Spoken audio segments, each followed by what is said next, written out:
Dear colleagues, dear friends, distinguished conference participants, hello, hello, hello from Ljubljana, from Slovenia. Good morning, everyone.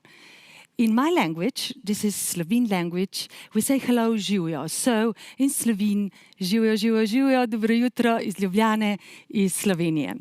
I am glad, more than glad, I'm really happy having you here with me, with us, even before the official start, the official beginning of this year's MSCA Slovenian Presidency Conference with the title Fostering Balanced Mobility Flows in Europe. This session that we are starting right now is going to be a warming up session. It's going to be a kind of ice-breaking session, especially for me, ice-breaking, explaining everything that is going to happen today and that is going to happen tomorrow, so the both days of the conference. I should present myself, I guess. So my name is Blažka, and I'll be your moderator. Let's say I'll be your master of ceremony. I'll be your best friend today. And this computer is going to be my best friend. So I'll walk you through the conference program and the digital platform that we designed for you. So you have this great, wonderful, interactive tool, and it will be as much interactive as possible, you'll see. So now we are going to, what are we going to do? Yes, we are going to have some fun together.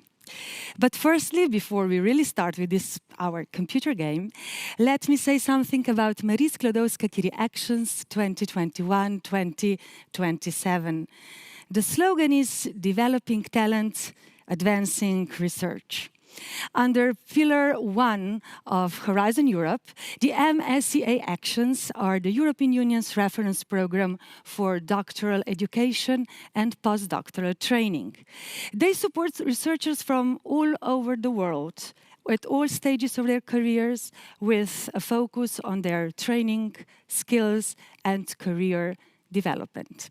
And how about the key messages of the MSCA Actions? I have a beautiful picture here that you can't see, but don't you worry. I'll read the key messages for you. So, MSCA under Horizon Europe, main messages. Support to individual researchers' career developing and training. Excellent working conditions, equal opportunities and inclusiveness. Contribution to excellent research, growth, investment, jobs. Structuring impact on universities, research institutions, and organizations, so academia, I would say. Support to collaborative projects, also with industry and private sector. Support for excellent doctoral and postdoctoral program. Yes, we are really moving into something excellent, I would say. And the conference that is about to begin. Yes, we'll begin exactly at 10. So we still have some time. We are still counting the minutes. This reminds me a little bit of the New Year's Eve, you know, when we are all at home and counting 10, 9, 8. So yes, we'll start at 10 sharp. But till then, we'll talk a little bit about everything. We'll talk also about the conference. So what is the conference all about? The 2021 MSCA conference is going to highlight the unbalanced brain circulation and aims to contribute to the realization of the new era. You've probably heard about ERA, but I could really repeat this. So this is a common scientific and technological area for the EU and single market for research and innovation. So, as one of our very distinguished speakers said, the speaker whom you'll know tomorrow on the second day of the conference, she's from Poland. She said, well, we defend the concept that the knowledge has no borders, so stop the borders, stop the frontiers, and that we should stop the brain drain and really start the brain circulation, but the balanced one. The conference, yeah, this is also very important, will bring together people from different communities, institutions, and countries to share, of course, their very different and really a lot of variety of their experiences. And the program of the conference, yes, this one is going to be just great. We'll start a protocol with some opening speeches. We'll have some welcome addresses. Very important people are coming to the studio, well, alive or also alive online. So we will have Slovenian Minister of Education, Science, Sport, Commissioner for Innovation, Research, Culture, Education and Youth from European Commission, as well as Slovenian MSCA Fellow. So already the welcome addresses will be very interesting. Then we will have a keynote speech, and then we will have two big panel discussions, policy panel discussions with the participants from all over Europe. And then we'll have workshops. Yes, workshops with very interesting titles. And of course, today at 6 p.m., we're going to have a kind of evening with MSCA fellows, the stories they told us. So these are MSCA former and current fellows from all fields of research. We'll talk about MSCA circulation with them, and together with you, we'll talk about the diversity of mobility flows and the different aspects of MSCA return mobility. The conference, a little bit more official, wants to shed light on the reintegration processes for those returning to their home countries. All important topics to achieve well-balanced mobility flows. So you have the main information, I guess. I will walk you through the platform, as I promised before. Don't you worry, we'll come to that point. But before that, I would like to say that we are so proud of videos that we already made. It was in the beginning of September. The weather was still very shiny and beautiful here in Ljubljana. So we were thinking a lot about the conference, we were thinking a lot about the program, and we were thinking a lot about you, inviting you to our home. Let's see the video.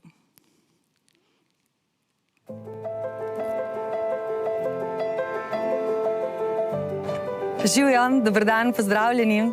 Hello, hello, hello from Ljubljana. Ljubljana is my home. The Slovenians, we are immensely flattered when they say that Ljubljana is at the heart of Europe. And you, where do you live? Where is your home? Where is your heart? Where do your thoughts live? Where do they flow to and from? Come, join the conference and share your story. The conference is inspired by the scientist, the one and only Marie Curie. Madame Curie, she said, nothing in life is to be feared. It is only to be understood. And now is the time to understand more, to fear less. Her uniqueness, her determination, her knowledge flow everywhere. I look forward to welcoming you to Ljubljana.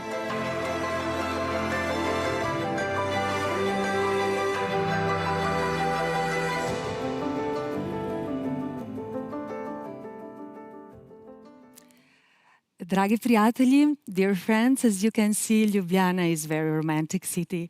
It's a very poetic city, I would say. And let me offer you a poetic passage. And this one says like this. A scientist in his laboratory is not a mere technician.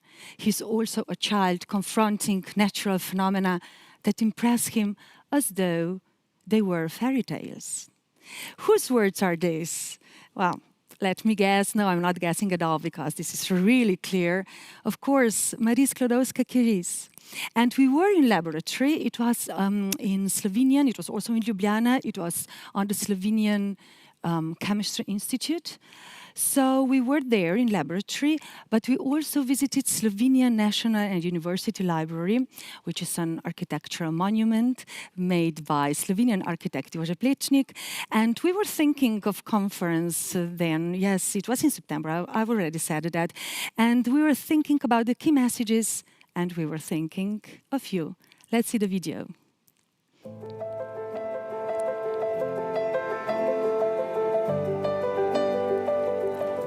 Hello from Slovenia. Hello from our National and University Library. Dober dan, lepo pozdravljeni. It's my pleasure to invite you all to join me here in Ljubljana in November for Marie Sklodowska-Curie conference called Fostering Balanced Mobility Flows in Europe.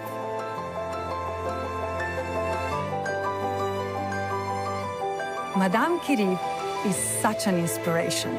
She said, "I am among those who think that science has great beauty," just like Ljubljana. So, what's the conference all about? MSCA Talent Circulation. Together with you, we would like to talk about the diversity of mobility flows and the different aspects of MSCA return mobility. We would like to shed light on the reintegration processes of those who are returning home, who are returning to their countries of origin. So, everything to achieve well-balanced mobility flows. It will be a celebration of the opportunities given by mobility. And talking about mobility and celebrations, Marie Curie said, "All my life through, the new sights of nature made me rejoice like a child." It will be a great joy to see you at the conference. Dobrodošli.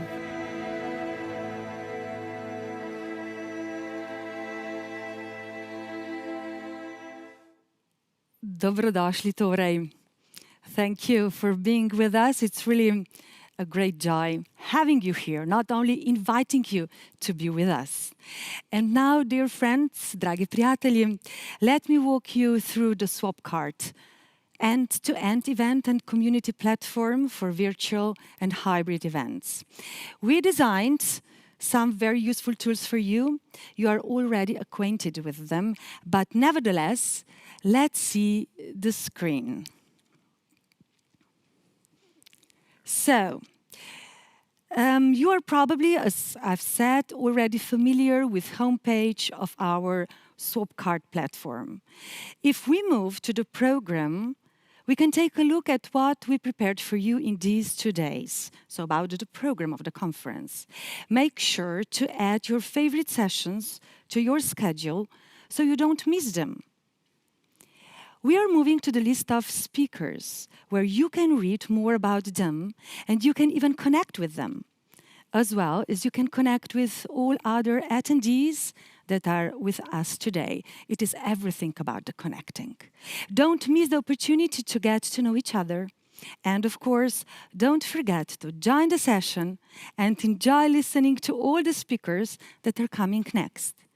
You can use live discussion chat box for all your questions that you would like to ask our guests that will be joining us. So, live discussion chat box. This will be very important as well. We are really expecting your questions, not we, like me, but yes, me too, but above all the moderators, all the keynote speakers, all the speakers of the conference. It is everything, I repeat, about connecting, being connected. Circulation of the knowledge, circulation of the questions. So, this was the digital platform, the tool we created for you. And another very important piece of information. I like celebrations so very much. I've been talking about the New Year's Eve and the counting of the minutes to the official start of our conference. But I would like to talk also about a birthday party. Yes, because this conference is going to have a birthday party as well. It's going to be a celebration of 25th anniversary of Marie Sklodowska-Curie Actions. So, in the end of November, the Marie Sklodowska-Curie Action Program will celebrate its 25th anniversary. Over these past years, the MSCA have contributed to boosting the career of scientists from all over the world. So we just wish happy birthday and thank you for everything. And we'll celebrate tomorrow. And I should also say that we'll have the second part of the celebration on the next conference, which will be held in France. And you are already invited to the celebration and to the conference as well. And another very important piece of information, it is about the MSCA stories. We received, since we asked for your stories, we received about, I think it's 40 stories of MSCA former and current fellows from all fields of research. And today, what will happen today at 6 p.m.? You really shouldn't miss this, because we will having, I think, a tea party, where we will having an evening with the MSCA fellows. We'll talk over a cup of tea. We'll talk about your fellowship experience abroad. We will talk how our fellows, remained connected to their home country, how they draw knowledge, experience, and strength from their home country, how they are reinvesting their enriched knowledge and experience into their home country. So it is everything about home. I'm listening to myself and I repeat home, home, home so oftenly. Or they are not related to their home country. We'll tinkle the problems too. We'll try to suggest some solutions to the policymakers that will participate as well our session at 6 p.m. today. So we are aware that whilst there might be incentives to return to their home country, the incentives of MSCA fellows, some obstacles may be in their way, limiting their ability to bring knowledge back home. And to help overcome these barriers, we want to hear their ideas, interests, needs, successes, problems, challenges, and suggestions for the solutions at all levels. And we are talking about the levels, for example, institutional, regional, national, EU levels. And since we are talking about the MSCA personal stories, I'm really glad, because I like to think about the beginning of September. I'm really glad to say that we've met 4 researchers here in Ljubljana. Some of them are Slovenians, then we have one Italian girl and one Hungarian boy. 4 wonderful researchers, and they share their story with us, their considerations and their suggestions how to even improve the MSCA activities and national policies in terms of more balanced mobility and knowledge that should flow in Europe and circulate in Europe. We'll hear these stories along the conference, but I'm very impatient, so I would really like to invite you to watch the first video, the first interview with me. It is made with Nejc Hodnik, Slovenian, very important and very big researcher. So let's see the video, let's see the interview. Associate Professor Nejc Hodnik works at National Institute of Chemistry here in Ljubljana in Slovenia. He's the head of electrocatalysis laboratory. With Marie Skłodowska-Curie scholarship, he spent some time on his postdoctoral training in Düsseldorf in Germany. So Nejc, why a career in research, and what are your particular fields of interest?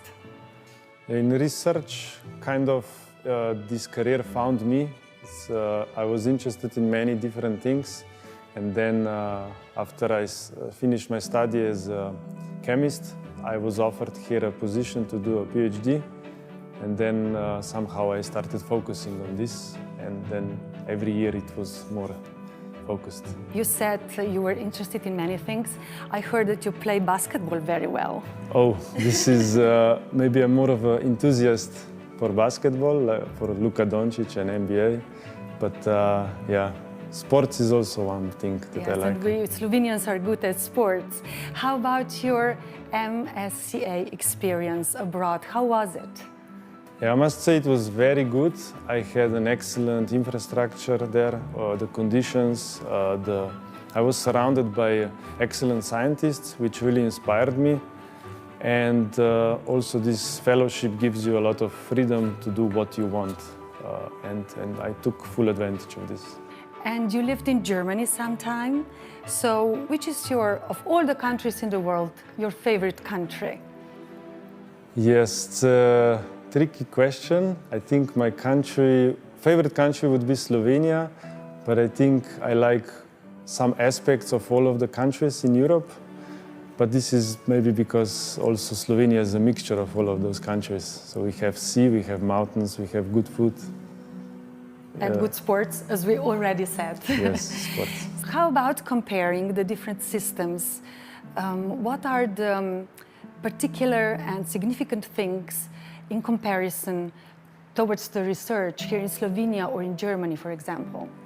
Yes, there is a difference, or was a difference. At that time, it was really a big gap between the infrastructure and the funding that research institutions get in Germany compared to Slovenia. So it seems that it was much easier to do research abroad in Germany than here. But this is changing now rapidly, so I think now conditions here are also good. How was your reintegration process when you came back to Slovenia? Was it difficult to restart or start or renovate your research career? No, it was actually not that difficult, but I was lucky because there was a position opening here in the institute, and the reintegration was easy because I have a family and a lot of my friends are here. So it was very smooth, actually. How about the advice that you would give to Slovenian policymakers toward research and researchers? Do you have any idea? Yes, there's something I would suggest is actually to make more systematic careers for young people. So one thing is to get a PhD and then postdoctoral study, but then we need to put some scheming forward to enable the career path, so to build up young scientists to become the future leaders. You have achieved a prestigious grant, and is it somehow related to your MSCA experience? And what grant is it? Yes, I was granted ERC starting grant, and yes, it's related topical-wise to my Marie Curie fellowship. So one aspect, which is basically electron microscopy, is now part of my ERC grant. So you would say, I'm a happy researcher? Yes, I'm very blessed researcher. Thank you so very much, Nate Hodnik. Thank you.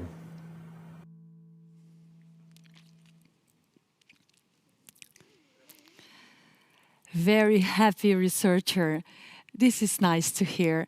And it is really nice having you here, dear friends, dear colleagues, at the beginning of the 2021 MSCA Slovenian Presidency Conference with the title Fostering Balanced Mobility Flows in Europe.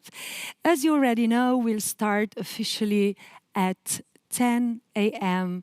exactly, or let's say 10 a.m. sharp. We still have some minutes to take a breath and see you again. I'm really happy, I'm really looking forward to see you, to meet you again at 10. Kmalu nasvidenje, dobrodošli.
Gospe in gospodje, dragi gostje, lepo pozdravljeni, dober dan iz Ljubljane, dober dan iz Slovenije.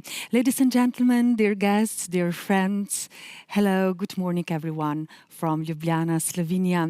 I am delighted to warmly greet you today here, as I've already said, in Ljubljana, on the occasion of the 2021 MSCA Slovenian Presidency Conference with the title Fostering Balanced Mobility Flows in Europe.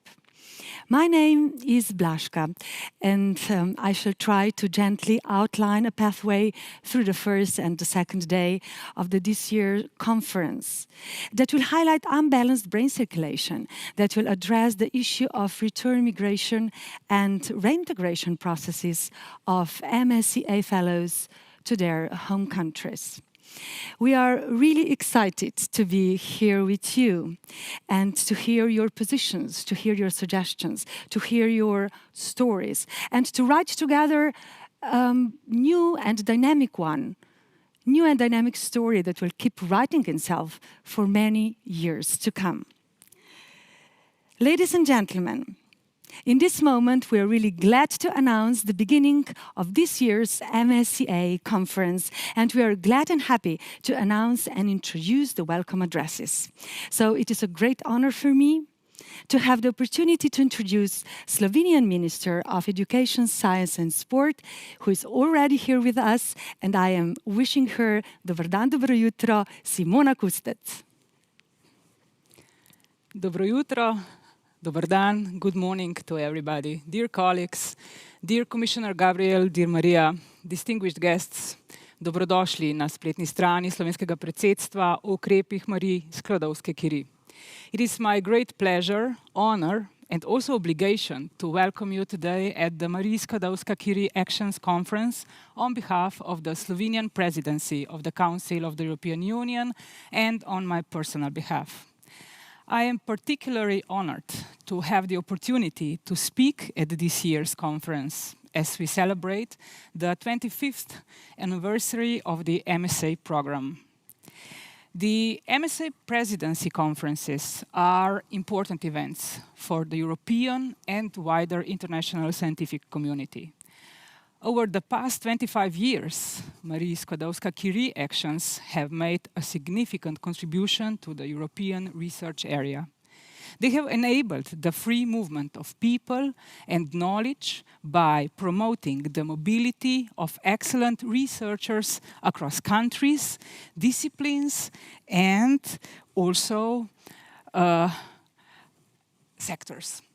Considerable progress has been made in removing barriers to the mobility of researchers and highlighting the importance of research careers in Europe. With this success, we know that MSCA is an important building block of the European knowledge area. International mobility is generally regarded as positive for researchers and for academic institutions. The researchers' stories provided in the pre-conference campaign are a great example of this impact of mobility. However, we can no longer assume that international mobility is benefiting everyone involved on equal terms. Unbalanced brain circulation is still a major challenge and contributes to the research and innovation divide within the European Union. This impact of talent loss was noted by the December 2020 Council conclusion on the new European research area. It should be recognized that besides the essential need for international mobility with no barriers for excellence, the need for good reintegration opportunities is also integral to achieve a true European knowledge area. With this conference, we will help make the new era a reality. With MSCA, we can strengthen a European common scientific and technological area and create a single market for research and innovation. Integral to the new era is the free movement of researchers, scientific knowledge and innovation, contributing to a more competitive European industry and especially society. I welcome you here today to discuss how we can overcome the fragmentation of the EU research and innovation system through more balanced mobility flows. It is vital that we discuss this issue with you, our dear MSCA stakeholders, as it is you, the actors, who can make brain circulation a reality. Is it gender, age, geography, discipline challenge that we need to face with the REACT to when we speak about balanced research mobility? In the past, we have rightly focused on enabling and enhancing the mobility of researchers and students, and we will continue to do so. However, to overcome talent loss, we must consider careers from a wider perspective. Slovenia had the pleasure to host the New Era conference in October, where we heard from stakeholders how mobility is only one aspect of a research career. Security, good working conditions, and independence are also essential. There was also an emphasis on the role of building networks to foster collaboration and uncover opportunities in new research topics. We must reflect and act on these matters. Only then can we fully exploit the knowledge potential and compete on a level playing field with our global partners.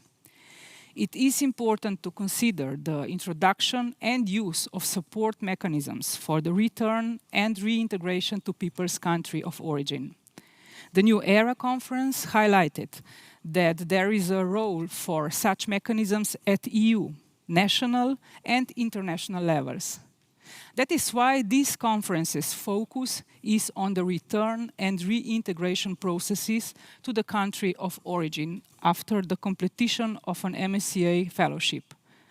Together, we must consider solutions. The overall objective of the conference is to discuss and elaborate multidimensional MSCA talent circulation. We are keen to hear from various MSCA stakeholders, including researchers, on the diversity of mobility flows.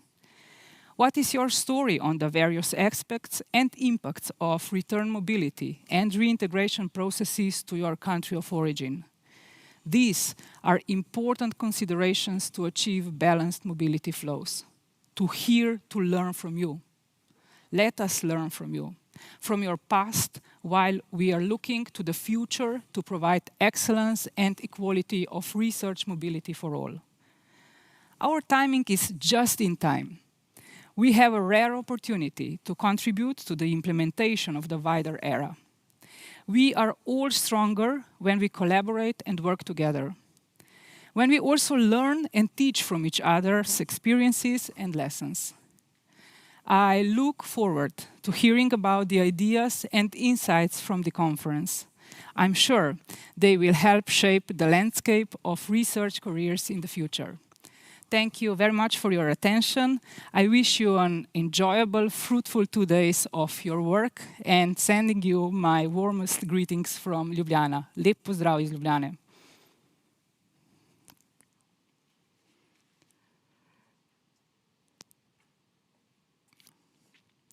Najlepša hvala, gospa ministrica. Thank you so much, Minister. And thank you to emphasize the idea of achieving a better society. And thank you to mention the concept of doing things together. These are both very important concepts. And now, ladies and gentlemen, it is a great honor for me to warmly greet our next distinguished speaker.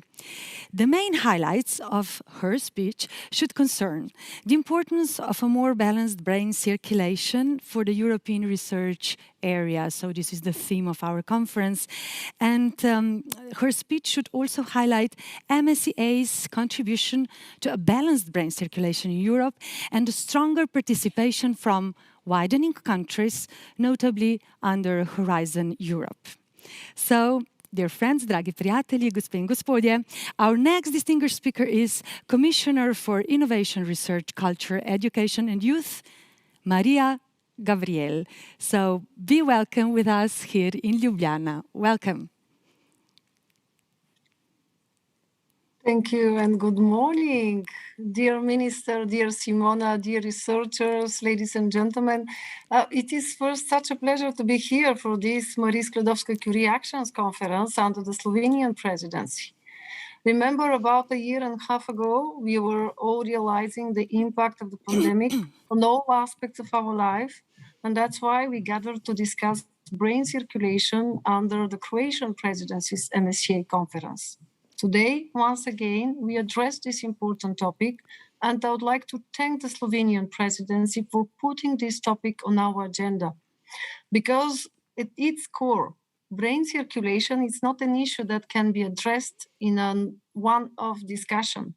This is a complex phenomenon. We have so much to gain from researchers experiencing different academic environments, benefiting from different disciplinary traditions, even simply experiencing different ways of life. And as I asked last year, what better way to equip our researchers with the skills and competencies they need to adapt to an uncertain future than to have them experience a different environment? And mobility is not just a trip, it is the experience of a new research community. And brain circulation, when it is balanced, links different research communities across borders. Brain circulation is at its core a path to excellence, the primary goal of the MSCA. It is a path to promoting a more competitive Europe where the research community has the critical mass and the connections to tackle major global challenges. At the same time, we do not want all our researchers to flock to the same scientific hubs, leaving their cities and regions behind. If the MSCA prove anything, it is that there is amazing talent all over the European Union. What some regions lack are the infrastructure, the institutions, and the links to broader research communities throughout Europe. The regional divide between Northwest and Southeast remain a worrying trend. It is unfair that so many of our best and brightest are forced to choose between working for their communities and fulfilling their potential. These regions need investment, they need support, and they need to be connected to the areas that have benefited the most so far. So the question is, how can the European Union support member states in this endeavor? First, leveraging our research mobility actions to mitigate disparities. And second, creating synergies with the rest of our innovation agenda, supporting our regions. So starting with my first point, how can we leverage the MSCA to mitigate disparities in brain circulation? Through balancing measures. First, the European Research Area Fellowships. In 2020, I spoke about widening fellowships. This pilot action, launched in 2018, gave a second chance to 118 excellent researchers undertaking their fellowship in a widening country. And this was a huge success. Thanks to widening fellowships, the success rate of widening countries increased from 9 to 13%. And this is really close to the overall success rate for individual fellowships, 14.5. Moreover, almost 60% of the widening fellowships allowed researchers to stay in the widening country where they were currently living, and nearly 40% involved a researcher with the same nationality as the widening country host institution. And as the last fellowships funded by the pilot are coming to an end, we are launching the new European Research Area Fellowships, building on this success. We are also studying MSCA mobility flows and analyzing regional disparities through a dedicated study. And this will result in policy recommendations to be implemented in the next few years. ERA fellowships are an important measure to make sure we narrow the gap, but any long-term solution has to involve widening countries making the most of the funds available to them, which leads me to my second point, national contact points. National contact points can help the research community become more attractive, especially to their research diaspora.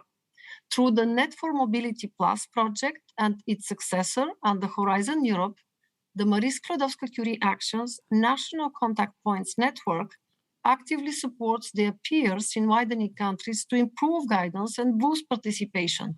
This, together with the long-lasting cross-border partnerships that the program stimulates, helps build capacity.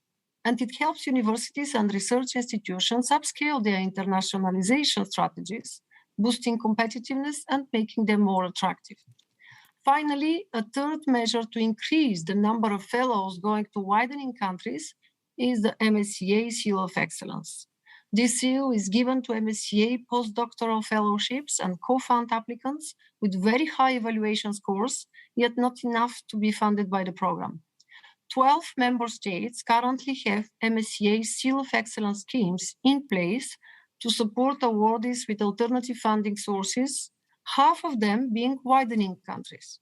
The support for Seal of Excellence holders is becoming more widespread, and new widening countries have expressed their interest in setting up similar schemes. Now, as I said, it is not enough to mitigate disparities. The long-term goal is to develop innovation ecosystems that give researchers in widening countries the ability to give back to their communities. At European level, the structural and investment funds are a fundamental tool to foster social, economic, and territorial cohesion between member states. In so doing, they are a critical instrument tackling imbalances in mobility flows. On top of these, the Commission has taken a number of balancing measures over the past years that have been reinforced under Horizon Europe. The budget share for these activities has increased to 3.3% of the budget, as compared to about 1% in Horizon 2020. At the same time, Horizon Europe supports ecosystems and startups through the European Institute of Innovation and Technology. The EIT's Regional Innovation Scheme focuses precisely on helping countries with more modest innovation capacity based on the European Innovation Scoreboard. And these countries can benefit from fully funded activities run by the EIT's knowledge and innovation communities. This means that we are supporting the effective building of innovation ecosystems where we need them most in our regions. This is also meant to act as a bridge to smart specialization strategies. And the Regional Innovation Scheme has been strengthened in Horizon Europe with a reinforced budget. Dear researchers, dear participants, as we are celebrating its 25th year anniversary, I think we can be proud of what the MSCA have done. We have supported more than 145,000 excellent researchers since launch. Many of them have had a huge impact in creating our future. And Europe's political leadership recognizes this. All these efforts to improve brain circulation, to balance it, come attached to the fact that a thriving research community entails mobility, which is so important for researchers' career development. This was evident just last May at the Council conclusions on deepening the European research area. There, the Council called for the development of an internal market for research, a market that offers improved framework conditions for research careers, both in the academia and beyond. And this echoed the Zagreb call for action on brain circulation. We need joint European and national efforts to improve the balance of brain circulation in Europe and to counter the negative effects on brain drain. And as we speak, the MSCA already offer effective opportunities for researchers to go back. 35% of MSCA researchers already returned to their country of origin. So my message is like this one of Minister Kustet, dear Simona. It is up to our joint work to make sure this choice is fair and just to everyone. Thank you so much, and I wish you a very, very fruitful conference.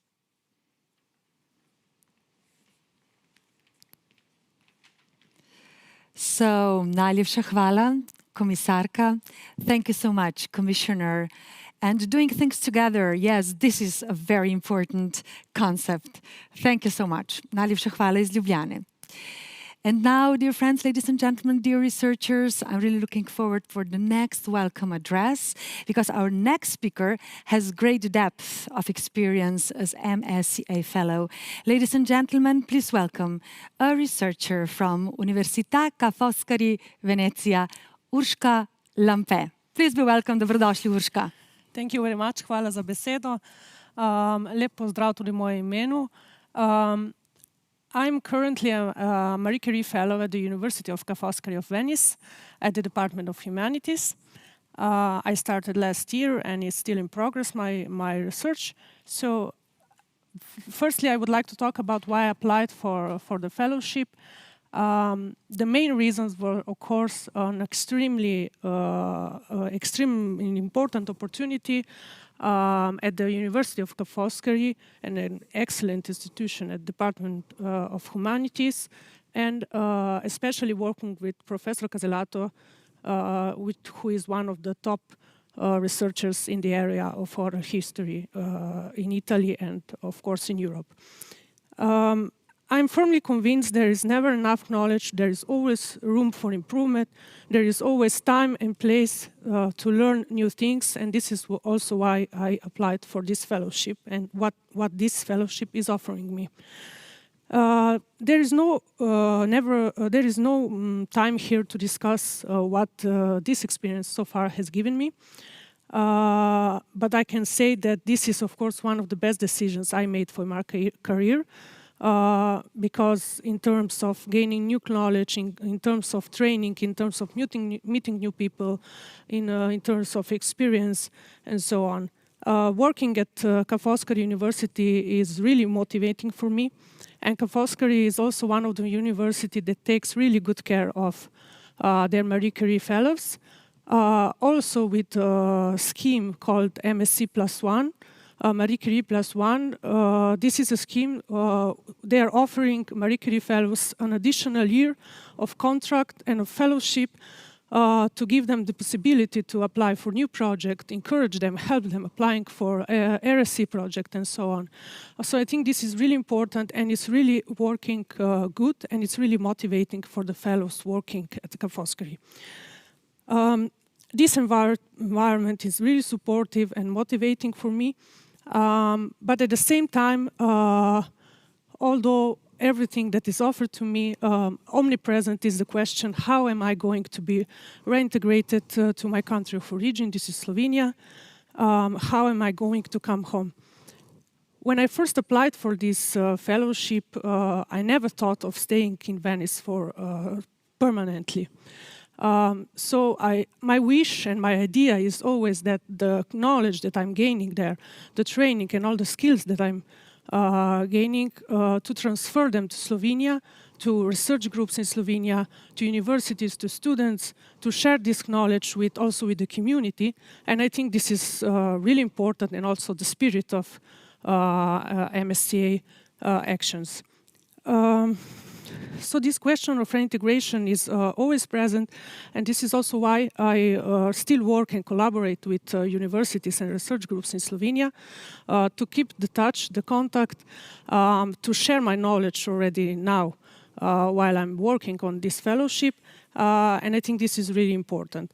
This is also one of the reasons why we started an initiative to create a MSCA chapter in Slovenia, to get to know the Marie Curie Fellows coming from Slovenia and those coming to Slovenia, to help them, support them, and especially to share our experience in order to encourage other young researchers to apply for a Marie Curie Fellowship. What I'm facing is that there are a lot of young researchers, really motivated and excellent researchers, from more or less stable job positions, also precarious workers, who are afraid to apply to a Marie Curie Fellowship. And this is crazy, and it's something I was really shocked when I heard the first time. Those young researchers are afraid to apply simply because they're not sure if a job will be waiting for them when they come back to Slovenia. So they're afraid this opportunity, which is incredible, to go abroad, to work with top scientists in Europe or in the world, it's going to be a problem in terms of reintegration when they're going to come back to Slovenia. So this is one of the things we need to discuss, and those are the topics we really need to find solution to. I think this is totally the opposite of the spirit of science or the spirit of Marie Curie in general, to think that someone doesn't want to go abroad because he's scared he's not going to have a job when he returns home. We need to think about what to offer to young researchers, to give them the possibility, to encourage them to go and apply for a fellowship, not just Marie Curie fellowship, any European or world fellowship that is very important for a young scientist to become an established scientist. So these are the topics we need to discuss. I think reintegration is the key issue. Universities, research institutions need to encourage these students, young researchers, telling them they will have your back, we will have your back. Go to Europe, go to America, go to wherever you want, and gain new knowledge, improve yourself, and come back here. We will help you. You will have a job waiting for you, because we all know that this is an experience that it's not important only for you, but also and especially for the institution, the environment where you're working, because everyone just gains from this experience, not only the researcher. So these are the topics that we need to discuss, because reintegration is the key issues to encourage young researchers, young scholars to go abroad and take this opportunity. I hope we will find concrete solutions, and I'm really happy we are having this conference today because it's really, really important. Marie Curie is an amazing experience, and I cannot put in words what this gives me or other fellows I'm talking to. So I really want that all young researchers have this opportunity and to take this opportunity. So I think reintegration is the key issue to help those young researchers to apply for this fellowship and have this opportunity. Thank you. Thank you so much, Urška. That was great, really. And thank you for your encouraging words for all the young researchers. Don't be afraid. These are the words of Urška, and go, right? Thank you so much. Najlepša hvala, Urška. So, dear ladies and gentlemen, don't be afraid and go wherever you want to go. I'm happy to say that the keynote speech will be delivered by a Slovenian researcher who was as well a MSCA fellow, and whose thematic interests are focused on migration policy issues, skilled migration, political participation, and links between migration and development. I would like to introduce Research Associate from University of Basel, Department for Cultural Studies and European Ethnology, with a keynote speech with the title, Towards a More Balanced International Mobility of Researcher. And ladies and gentlemen, please welcome Metka Herzog. Thank you very much for these kind words of welcome. I'm really honored to be here today to have the chance also to discuss international mobility of researchers and to discuss the opportunities to make this flows, international mobility, more balanced. And while I was thinking what I should say in this speech, I was thinking about brain circulation, brain drain, an unpopular concept as well, or brain gain. And then I was reading a story to my son, which I thought it so really nicely captures all these concepts that we discuss in theory. And I'll show you here a part of the book from a Slovenian author, Anja Štefan, and the book is called 7 Bears, where we have 7 bears that decided that they want to go on top of the mountain. And slowly, one after the other, is dropping out. And at the end, it's only 2 bears that reach the top of the mountain. And they are in awe of the beauty that they can see from there. And then slowly, one pinches himself. That's how it's written in the book. And he says, hey, let's go back now. While the other one, he says, well, I know that that's our home, but my head keeps telling me what's there behind those hills. Now the view has barely opened. I don't want to go back. I want to go in the world. And like that, then they hug each other, and each of them goes their way. One goes back home, and the other one continues the journey to other hills. And at the end, how the fairy tales also usually have a happy end, they surely will meet again in 3 times 3 days. So in this story, you have everything that we discussed today. Then we have the wish to go abroad, the wish for more knowledge, international exposure, to have more know-how, also of return mobility, people who want to return, and those who decided after the first step, they just have itchy feet and want to keep on moving. And also for me, it was the first mountain that that kind of opened my international mobility was when, after my first studies in Ljubljana, I went for my master's in Utrecht, and that was it opened my view to the possibilities and to the wishes I had, how I wanted to keep on moving. And my plan initially was also that I wanted to have this international experience, completing my master's degree abroad, and then I already have quite a plan for my life, what I'm going to do afterwards. I'll return to Ljubljana and I'll have a job here. But as for many other researchers, it didn't happen this way. Actually, I did return to Slovenia afterwards, but it was only already after half a year, I started applying then for a PhD, which was again then in the Netherlands. And I was really lucky also to be awarded this Marie Curie PhD fellowship so that I could then do a PhD in the Graduate School of Governance in Maastricht. Here you can see me at the day of my PhD defense. And the topic of my research also here in Maastricht was on highly skilled migration and new destination countries, which is what we're discussing today as well. And I was wondering how immigration policies and also socioeconomic environment in a receiving country can attend to a potential highly skilled migrant. It was actually in the 90s, especially in the late 90s, that companies were starting to pressure the governments to open the immigration policies so that they could also fill the labor market gaps with foreign labor. There was an increasing demand for specialized labor, especially for very skilled people. And it was seen that also because of the demographic shortages, that especially in the future, there will be a great need for also employing foreign labor.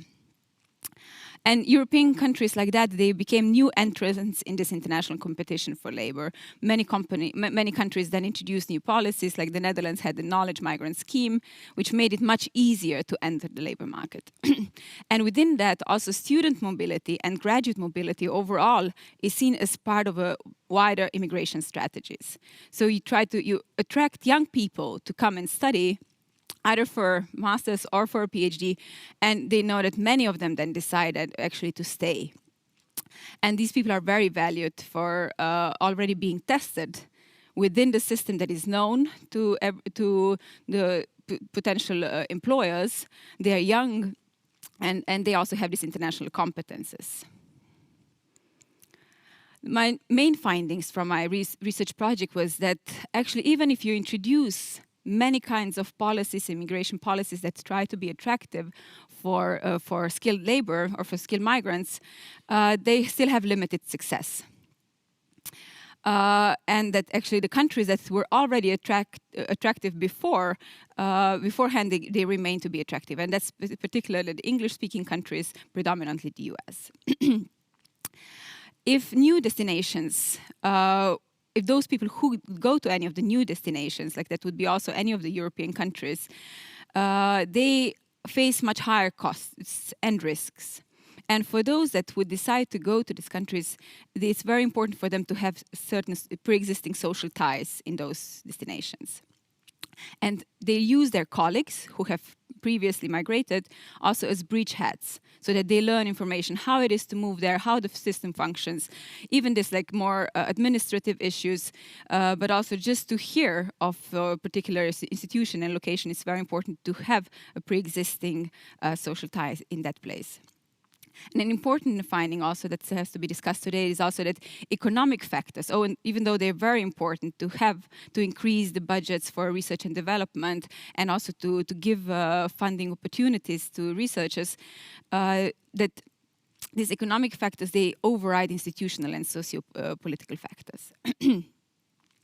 And we've heard quite some politicians as well. I have an anecdote from a Swedish minister of migration who said that they're not worried that if they open the immigration policy that there will be an influx of people, but actually they were afraid that even though they do anything that is suggested by the science in migration studies, that people still might not come.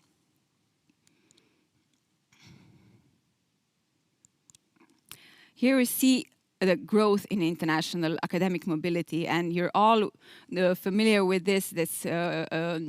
That in the last, this is shown from 2005 to 2015, and we've seen a great increase in international mobility of academic staff, and even more in the mobility of students. The mobility of students has almost doubled within 10 years, so from around 500,000 to 1 million. That's at the global level. And this increase in mobility is the result of deliberate policies to promote mobility. You're familiar with all kinds of doc mobilities, postdoc mobilities that are existing at the national level, and as well, very importantly, also Marie Curie Fellowship that is also promoting mobility. So this academic mobility is seen as a fundamental element of academia. There's an expectation of mobility and very often even a requirement. For several positions, several institutes of higher education, they require people to leave after their PhD or after their master's to go abroad. Otherwise, they would not consider hiring those people. But at the same time, international academic mobility is also a result of growing imbalances in academic career opportunities, because the flows are directed in a certain direction. We've heard before, the commissioner was speaking also of multidirectional flows and how these are the goals, but we see that flows are directed towards the countries in the global north, and with that, global inequalities are also increasing. We have the demand for higher education is global, but the offer of having these academic career opportunities is quite narrow and is mostly located in economically powerful countries. I'll show you two maps which are very clearly show mobility of researchers. The red dots are universities which have over the threshold of affiliated researchers have experienced international mobility, while the blue dots are those higher education institutions which are below this threshold of 22%. And you can see already this, if we looked at a global scale, these differences would be even much bigger. Then you have this global north with much more red color of mobile researchers and much more blue color in the global south. But even if you just look at Europe, the differences are already quite large. And you can see also, again, the east and south of Europe, that researchers are much less mobile. And I looked in particular at 3 institutions that have also framed, were very important personally to me, like University of Ljubljana has around 10% of mobile researchers, while Maastricht and Basel have much higher shares of mobile researchers with close to 30%. Then another indicator of mobility is also to look at the insiders. So this would be people who have had the same publication during their PhD and then at the time of this study, which was in 2018. So that means that they have stayed at the same institution after the PhD. And again, here you see that the red dots here shows that these insiders, and this is again mostly located in the south and the east of Europe. And again, here we have that the University of Ljubljana has 80% of insiders, while where I'm currently based in Basel, this share is only 26%. So you can see that the flows are quite uneven. However, within the academic and also within the policy fields, there's an overall appreciation of international mobility. And we've heard the previous speakers already saying how that the benefits for researchers are great. There are many benefits in terms of skills development and also in terms of personal development, in terms of academic self-reflection, confidence, also raised tolerance, project management, decision-making skills. There's a lot of evidence to support the benefits for researchers. Importantly, also, this mobility can be leveraged for advancing the career. Then also host institutions and host countries are greatly benefiting from this mobility. By attracting mobile researchers, they can address workforce shortages already during the time while they're there, but also in the future, as I said before, that many people then decide to stay in those places. Through that, these academic institutions, they can diversify their staff and they can fill gaps in expertise. They also enhance research networks, as people who are coming there, they already have pre-existing networks. Also, having more mobile researchers means an increase in reputation. And at the same time, as previously said, also student mobility is seen as potential flow of qualified workers also for the larger economy, not only for the academia. Then to talk about the benefits for countries of origin, and that's the topic of today's conference. And also for countries of origin, outgoing mobility is seen as a tool to foster internationally competitive knowledge societies. And it goes through the means of, while you stay abroad, you get new insights, you gain new international networks. And upon return, either being physical return or virtual, this should contribute to economic and social development.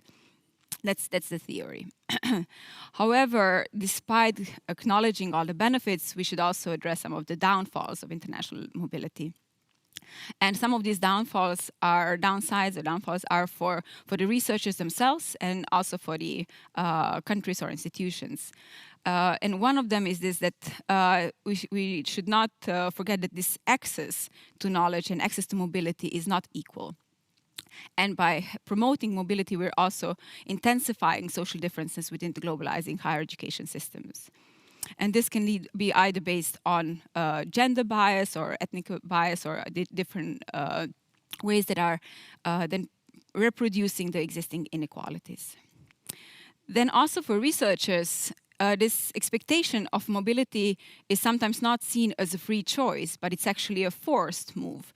And they have to follow the requirements of disciplinary community, which is sometimes quite difficult, especially for people who are at the later stages of their careers, maybe for postdocs, who are not that mobile anymore because they might already have ties in the place where they live, either because of their partners or families.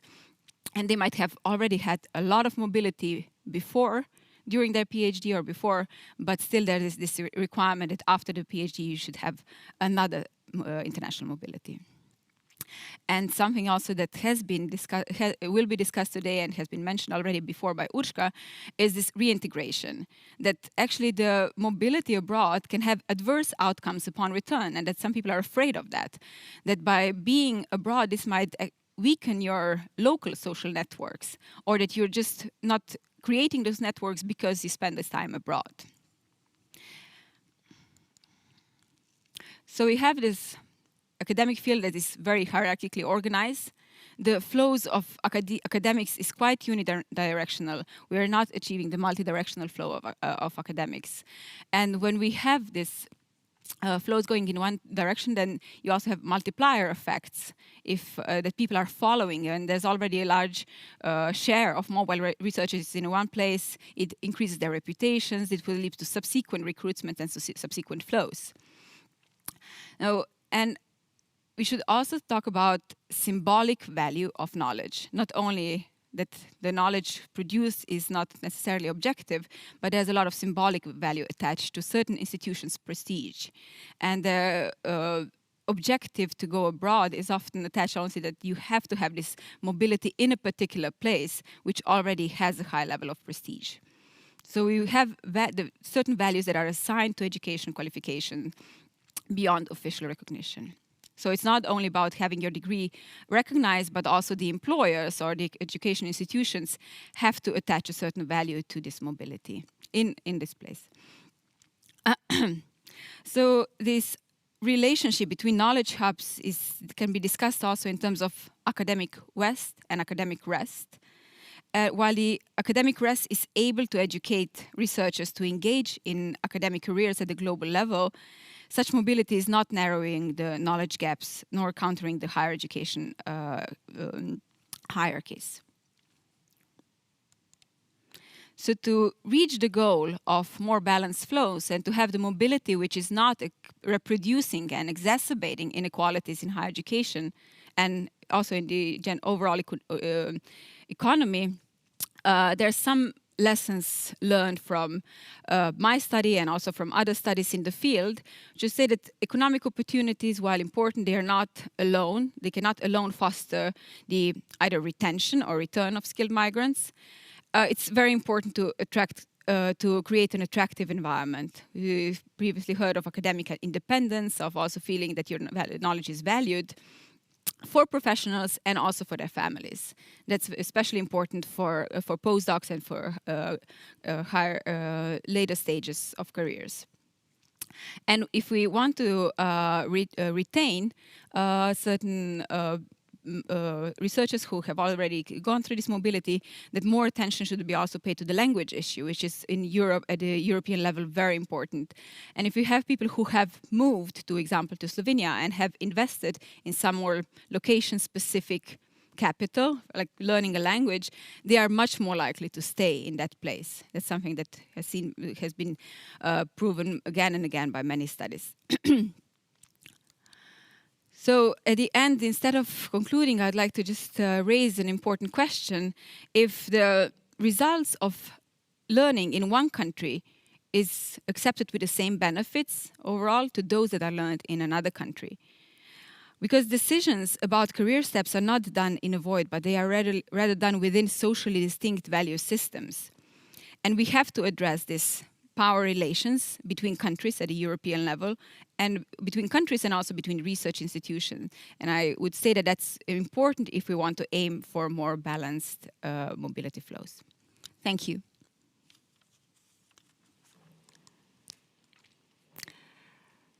Thank you so much, Mitka. Najlepša hvala. So thank you for your insight. It was really very interesting. It is from your empirical studies.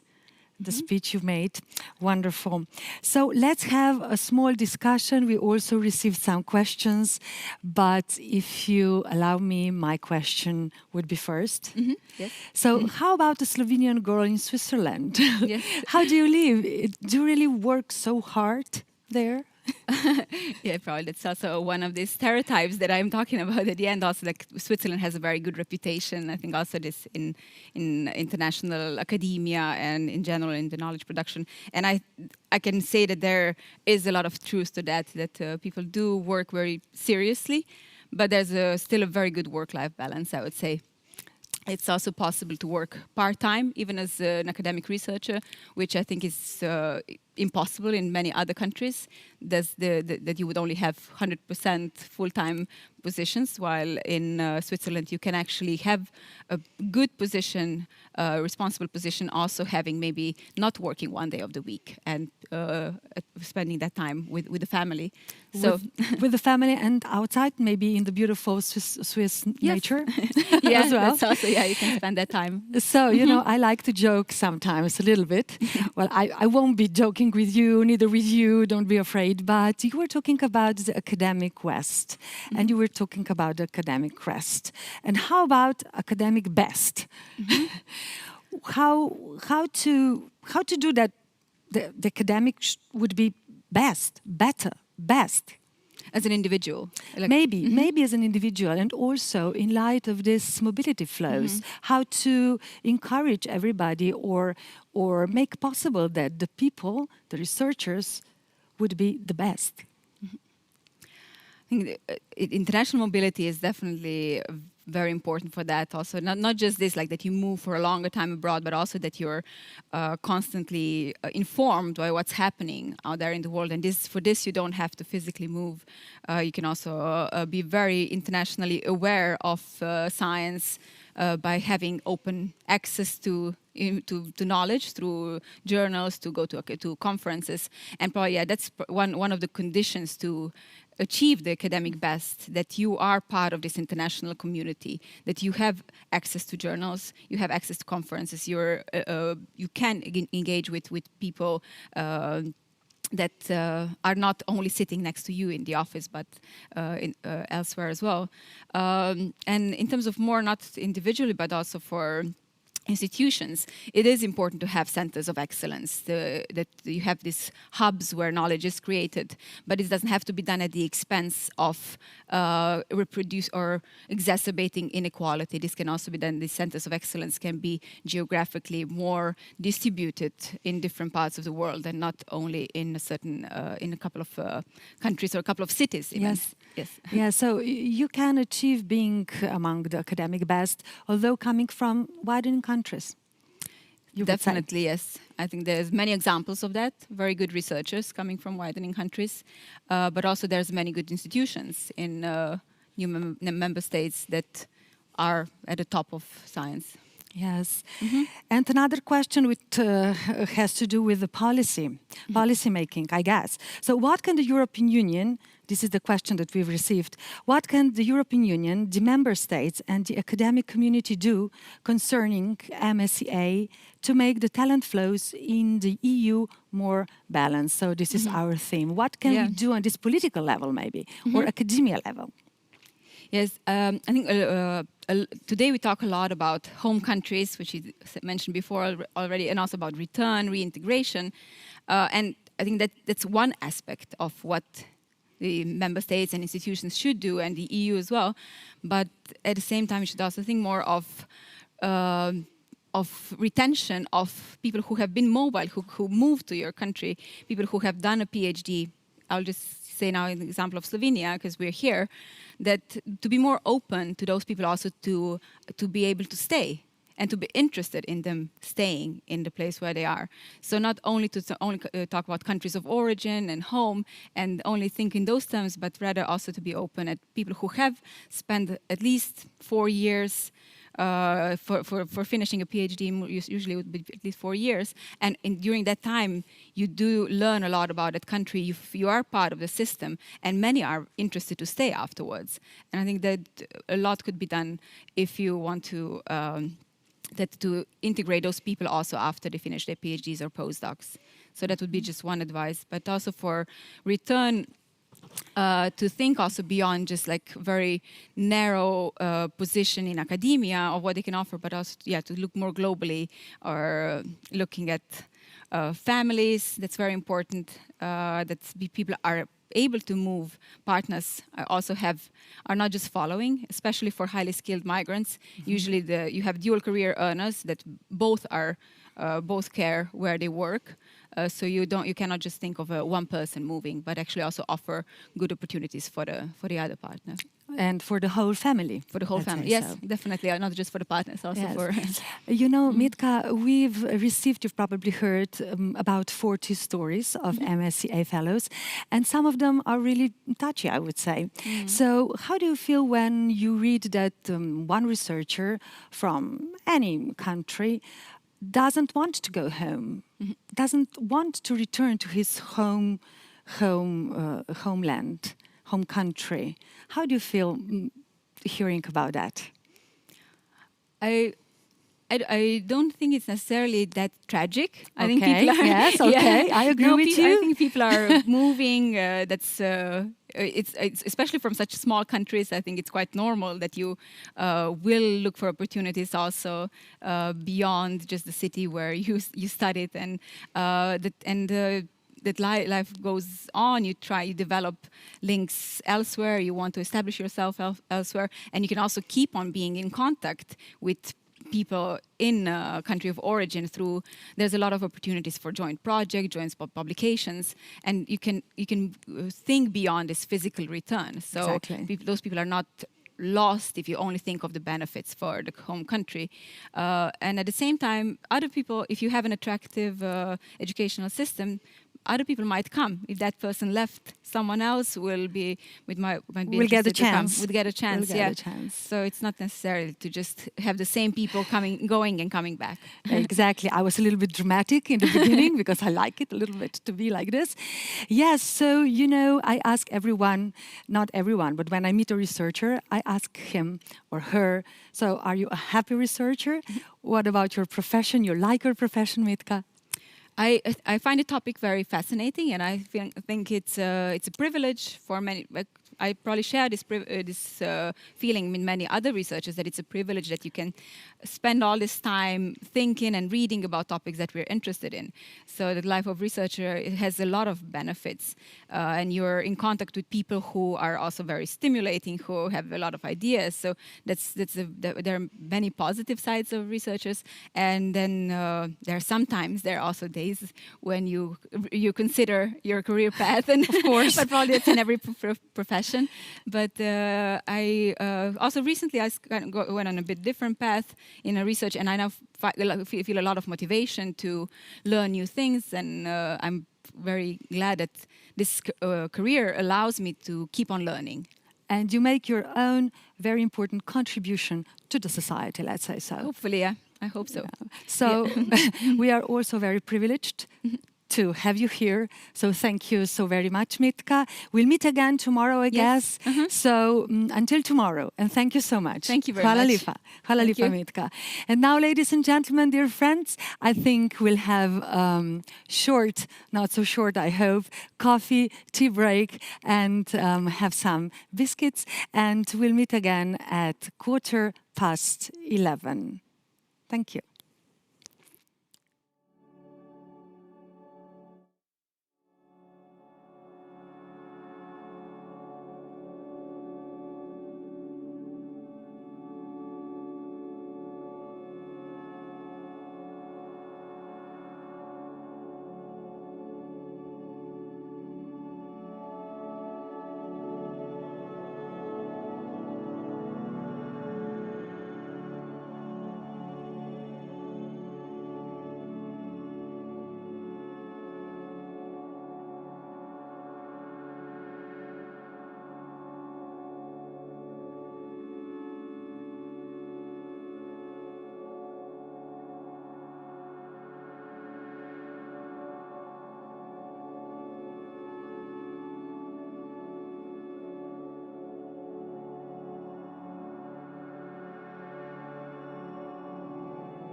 Dobrodošli znova z nami. Welcome back. As a kind of introduction to the first policy panel, let's get to know a very interesting researcher. He's doing his fellowship now here in Slovenia, and he's sharing his story, a very inspiring one, with us. So let's see what Norbert says. For more than 10 years, Norbert Kavashi has been working on different research projects in Japan, where he currently holds position of senior researcher at the National Institute for Quantum and Radiological Science and Technology in Chiba. As MSCA researcher, he will do his fellowship at Jožef Stefan Institute in Ljubljana, Slovenia. Norbert, thank you so much for receiving us here. How are you? Great, thank you very much, and thank you very much for the introduction. How do you feel here in Slovenia? You've been here for a month or something? Yeah, exactly. It's really great, so there is nothing to complain. So thank you very much. Great to hear. And 10 years in Japan, do you speak Japanese? Yeah, I speak a little bit, so I have not problem if I want to buy some sake or some sashi. So. And this is important, good food. Yeah, it's very important. And you lived also in Fukushima, wasn't it? Yeah, exactly. It was very interesting for you because of your profession. Yeah, even though I live there because of my research activity, the environment and the people is very, very nice. So I was really happy and really satisfied there. So what is your particular field of interest? What do you do actually, especially here in Slovenia? What will be your tasks, your research? Yeah, so I'm really interested in environmental radiation monitoring, especially in strontium-90. So here in this institute, we try to improve a kind of new method to analyze strontium-90 with mass spectrometry instrumentation, with a much faster and a much accurate and precise way what is available now. And also we have an aim just to minimize the sample amount what is necessary for analysis. So in this case, by chance accident happen or any kind of nuclear incident, we can be immediately react and give information about strontium-90 contamination in a very short time. Wow, it sounds really difficult. Is it difficult, your work? Not so much, but there is challenging points what we should overcome. But this is why we are here, and we try to do this. So let's think a little bit more about your mobility. So first Japan, and now Slovenia. Why did you decide to come here? Yeah, so okay. So one reason. So I'm a Hungarian guy. So. Slovenia is quite close to my country, so in this case I can be quite close to my family. And Slovenia is a beautiful country, so many excellent possibilities for fishing or hiking or many other activities in the nature. And also the laboratory in the Jožef Stefan Institute is quite well equipped, and the working environment is quite excellent, so this is why I selected this place. Yeah, you already answered to my question, which I had prepared. So I wanted to know, you look a very serious person, although you're not. No, I can see in our conversation. Yeah, okay. But anyhow, you look clever, you look smart, you look serious. And I wanted to ask you, how do you spend your free time? But I know already, the sports, isn't it? Yeah. Especially what I really like, that is the fishing. I also was a kayak fisherman in Japan. So this was my main hobby. After that, just in the second place, that is just the hiking. So I also would like to try some fishing experience in Slovenia, but maybe I should wait for the better time, for the springtime. So we will see. Yeah, it's better to fish in spring? It depends on. Maybe the seas will be also good this time. I don't know. I need some experience, and I should check the a lot of new things to discover. Yeah. So we are flattered when somebody say that Slovenia is in the heart of Europe. Yeah, and for sure. Is it already in your heart? So I really like people here. So everybody is so kind, and also I was so surprised that almost everybody speaks English. So it's so easy to manage my life and so easy to do anything in the city. So I really like, and I really recommend this city to everybody. Oh, thank you. So Japan, Slovenia, what's next? Yeah, so this is a good question. So 2 years is here. So now I'm in a reintegration project, so I should establish myself in Europe. So I hope I can continue my career in Europe who knows, maybe in Slovenia. So we will see how is the future. So you find your job interesting, you're a happy scientist. Yeah, exactly. Absolutely. Thank you so much, Norbert, and a lot of success in your career. Hvala lepa. Thank you very much. Hvala lepa. So, another happy scientist. I like to hear that. Dragi prijatelji, ladies and gentlemen, gospe in gospodje, welcome back. We are about to begin our first policy panel with the title, Addressing Political Challenges of MSCA to Foster Balanced Mobility Flows in Europe. So, your answers, the answers of the conference participants participating in this policy panel are going to be some reflections about the questions put in the position papers of the conference. So let's see, I guess that our Zoom connection, our Zoom link is already functioning. And I would like to present the panelists. I'm greeting them all. I am very thankful to all of them to be with us. So I am saying hello to Lucy Swan. Hello, Lucy. She is Deputy Head of the unit MSCA. I'm saying hello also to Maja Ravnikar. She will be with us in our studio. She is Director of National Institute of Biology from Slovenia, and she's MSCA ITN Project Coordinator. And now I am waving to Croatia.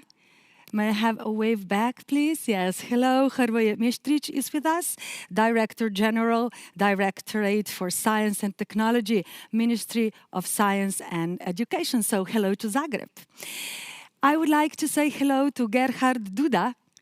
Gerhard, hi. Be welcome with us. Head of Department Research Policy in Germany and Europe, and head of the Brussels office, German Rectors Conference. So be welcome with us. And now, que bonito! Nós estamos a ir agora para Portugal. Paula Duque está conosco. Olá, Paula. Bom dia. Bom dia, Paula. Bem-vinda. Paula Duque, Group Leader, Instituto Gulbenkian da Ciência, Portugal. Que alegria. And our next distinguished speaker is Alain Beretz, President of COST and former Rector of the University of Strasbourg, France. Hello, I'm waving to you and thank you for greeting us. And Mostafa Munir Shora, Chair, Marie Curie Alumni Association. Hello and be welcome, dobrodošli pri nas tukaj v Ljubljani na konferenci. And at last but not at least, Julian Soer, MSCA ITN Manager. Hello, be welcome. Hello, Julian. You will have a special role in our panel, but we'll talk about it a little bit later. Because firstly, I would like to greet also here with me in our studio, Rok Ciglic, Research Fellow of Research Center of the Slovenian Academy of Sciences and Arts, who will deliver some motivation for discussion. So we should really listen thoroughly to his motivation discussion, and we shall see a very interesting pictures, several pictures, and we shall see, because I've already tinkled a little bit his PowerPoint presentation, we will see some asymmetric flows. So, Rok, colleague Ciglic, the floor is yours. Prosim. Thank you. Good day. As Blažka said, as a motivation for the discussion, I will briefly show you the main results of our geographical study of the MSCA fellowships in European space. So, first you have to know that there were approximately 49,000 MSCA connections altogether between 2014 and 2020. In this geographical study, our aim was to discover these connections and provide some insight into the flow of knowledge. Before going to the maps, it is very important to know that the basic unit of our observation is a connection. A connection consists of origin and target destination. Origin is a country of scholars' citizenship, and the target destination is a hosting country. This is important to keep in mind. So I'm not going into the further details of the methodology, so let's go directly to the results. Here, you can see a ratio between a number of hostings and number of scholars sent from each country. The map approximately represents countries that received more scholars than they have sent to other countries. These countries are colored in reddish. On the other side, we have blue countries that have sent more scholars abroad than they have received. Additionally, you can see black columns and white columns. Black ones represent number of hostings, and white ones represent numbers of scholars that took part in the scholarship. Therefore, you can also see absolute values, not just ratios. As you can see clearly, western and northern part of Europe can be marked more as a receiving part of Europe, and the eastern and southern part of Europe can be marked as a sending part of Europe. And let's take a look to a second map.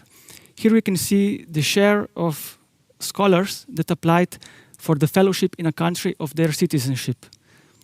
For example, more than 20% of scholars with Danish citizenship went to Danish institution and therefore actually came back home to the original country.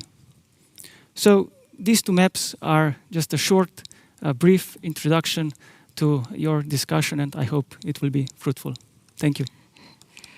Hvala lepa. Rok, thank you so much for your presentation.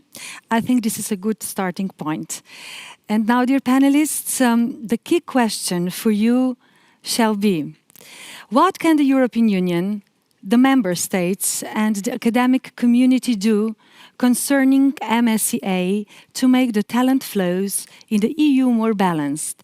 And in the same breath, I should ask you another two questions. What is the role of the return migration and reintegration processes of the MSCA researchers after the end of their fellowship into their home countries? And the third question, do we need to create additional instruments on a different level to encourage the return migration and reintegration processes of the MSCA researchers? Distinguished panelists, I would like Lucy to start with answering the questions. Please. Thank you very much, and hello to everybody. Thanks very much for inviting me. It's a pleasure to be here, even if it's online and that we don't have the possibility to be in your beautiful country.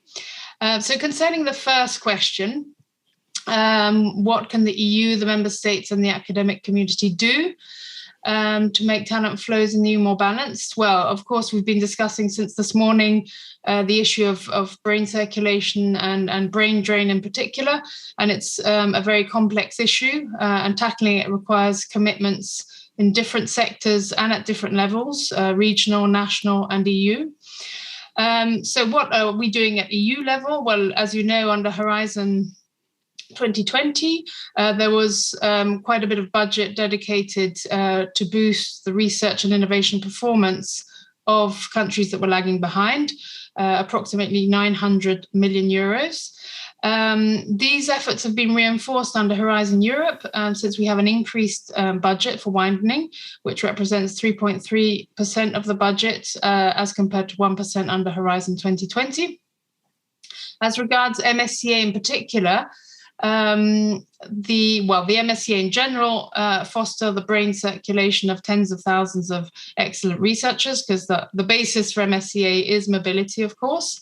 But it does include also opportunities for researchers to go back to their home countries.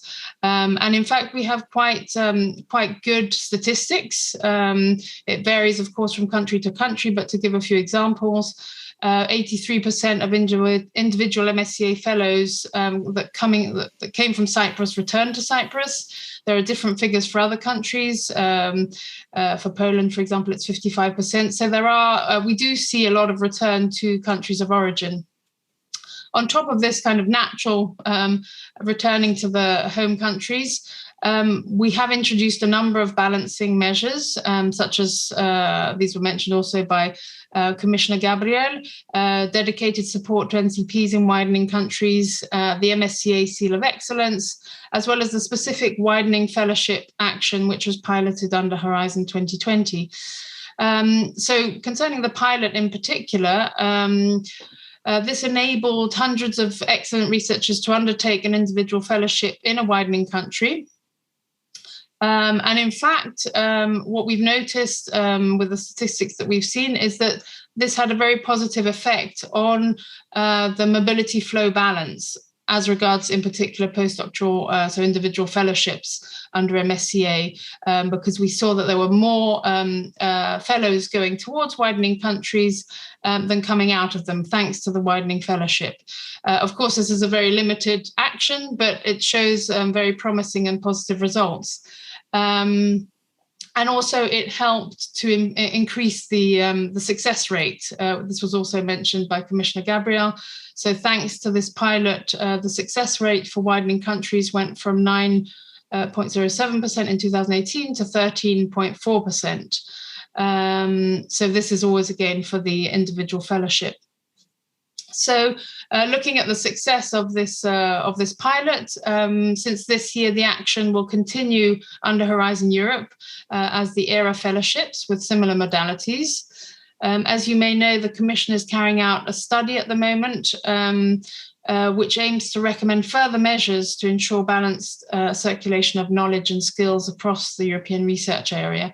So we're very much looking forward to the result of this study, and I think that can obviously feed into the follow-up to all these discussions, and the final results are foreseen for March 2022.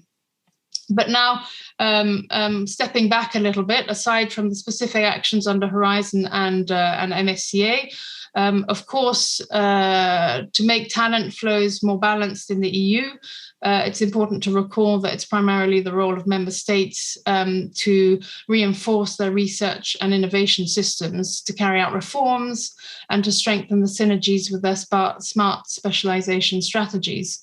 It is, of course, the member states that are primarily responsible for creating this attractive environment for researchers that's needed in order to attract talent. And here, coming back to EU support, of course, the EU structural and investment funds are the main tool to support member states in that regard. These funds, as you know, represent over half of the EU budget and can help foster social, economic and territorial cohesion between member states, including through investment in research and innovation. So by making use of these funds, we can create the general framework conditions that can tackle imbalances in mobility flows. So we encourage member states to make full use of these funds, of course, and then more generally, the member states and the academic community to fully exploit and promote the opportunities offered at EU and national level, in particular the MSCA Seal of Excellence, which has been shown to increase the attractiveness of host institutions and to attract, recruit researchers. So I would say that's hopefully not too long for my reply to the first question. Would you like me to go briefly to the second and third? Yes, Lucy, I would like you to do so. Yes, thank you. Okay, so I'll try and be brief because I know there's lots of fellow panelists. So the second question was, if I'm not mistaken, what is the role of return migration and reintegration processes of the MSCA researchers after the end of their fellowships into their home countries?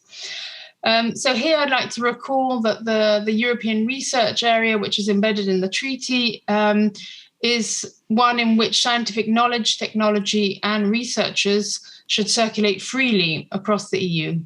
And evidence shows that the research impact of internationally mobile researchers is significantly higher than the impact of those who stay in their home country. So this is really part of the rationale for EU action and funding of mobile researchers. We really want to encourage researchers to be mobile, to have experiences in other countries. And of course, in the MSCA are subject to international competition and are open to any nationality. So market forces apply, and there are a variety of reasons why an individual fellow or host institution may be attracted to a university or research institute in another country. Of course, there's geographic proximity, linguistic reasons, being part of an existing network, reputation, or ranking all play a role. But the principle of freedom of circulation of scientific knowledge, technology, and researchers prevail. So this is a little bit the issue against which we're one of the paradoxes of this is that we're trying to foster this circulation, but of course we need to see how to make it flow in both directions. So reintegration processes can of course promote more balanced mobility flows and reduce brain drain to some extent, particularly for countries that are negatively affected by brain circulation. But again, here, I think it's important to take a step back and to broaden a little bit the objective, not only to reintegration of researchers to their home countries, but also to attracting researchers of all nationalities. So I think that's what we should really be aiming at. So this conference has chosen this aspect as a key focus of the discussion, and for us it will be really, really interesting to learn about the various return migration processes and integration policies that are currently in place in the different member states, and this will be a very valuable input for the Commission in the context of designing new measures and in the context of its study, of course. In order to support more balanced mobility across the European research area. So we very much look forward to all the exchanges and inputs on this. And finally, coming to the third question, do we need to create additional instruments on a different level to encourage the return migration and reintegration process of MSCA researchers after the end of their fellowship? So as mentioned previously, we're currently carrying out a study to look into whether further measures are necessary and what kind of measures would be most useful to ensure more balanced circulation of knowledge and skills across the European research area. So the study will determine hopefully what measures would be needed and how these should be designed and how we can better support researchers. Hopefully we will have clear conclusions as to what instruments are needed and how they should be designed. But for the moment, I can't really give a definite answer to that third question, since we're very much looking forward to the results of the study in order to be able to come to conclusions on that. So thank you very much. Thank you very much, Lucy. We are also looking forward to the conclusions that will bring many solutions, I guess so. Thank you for your figures. Thank you for the data. You were talking about the freedom of circulation in both directions. Very good point. And now I would like to say hello to Maja Raunikar, who is here with us. And Maja, I would like to ask you for how will you respond to the three questions, please? Thank you very much. Hello to everybody. I'm honored to be here, and I will try to answer to all three questions at the same time. At our institute, we have experience with different Marie Sklodowska-Curie actions, but I'm leading the ITN project, and from there I'm most familiar with this project. That's why I would like to show a little bit how we see it and how it could be better. First, I need to tell that this project enables us to work with really the best scientists from the area of plant virology in Europe, but also outside.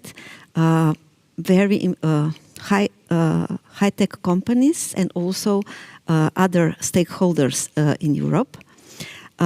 But I must tell that not just in Slovenia, also in other countries, when we start to engage early research students, it was not so easy to get competent early stage researchers.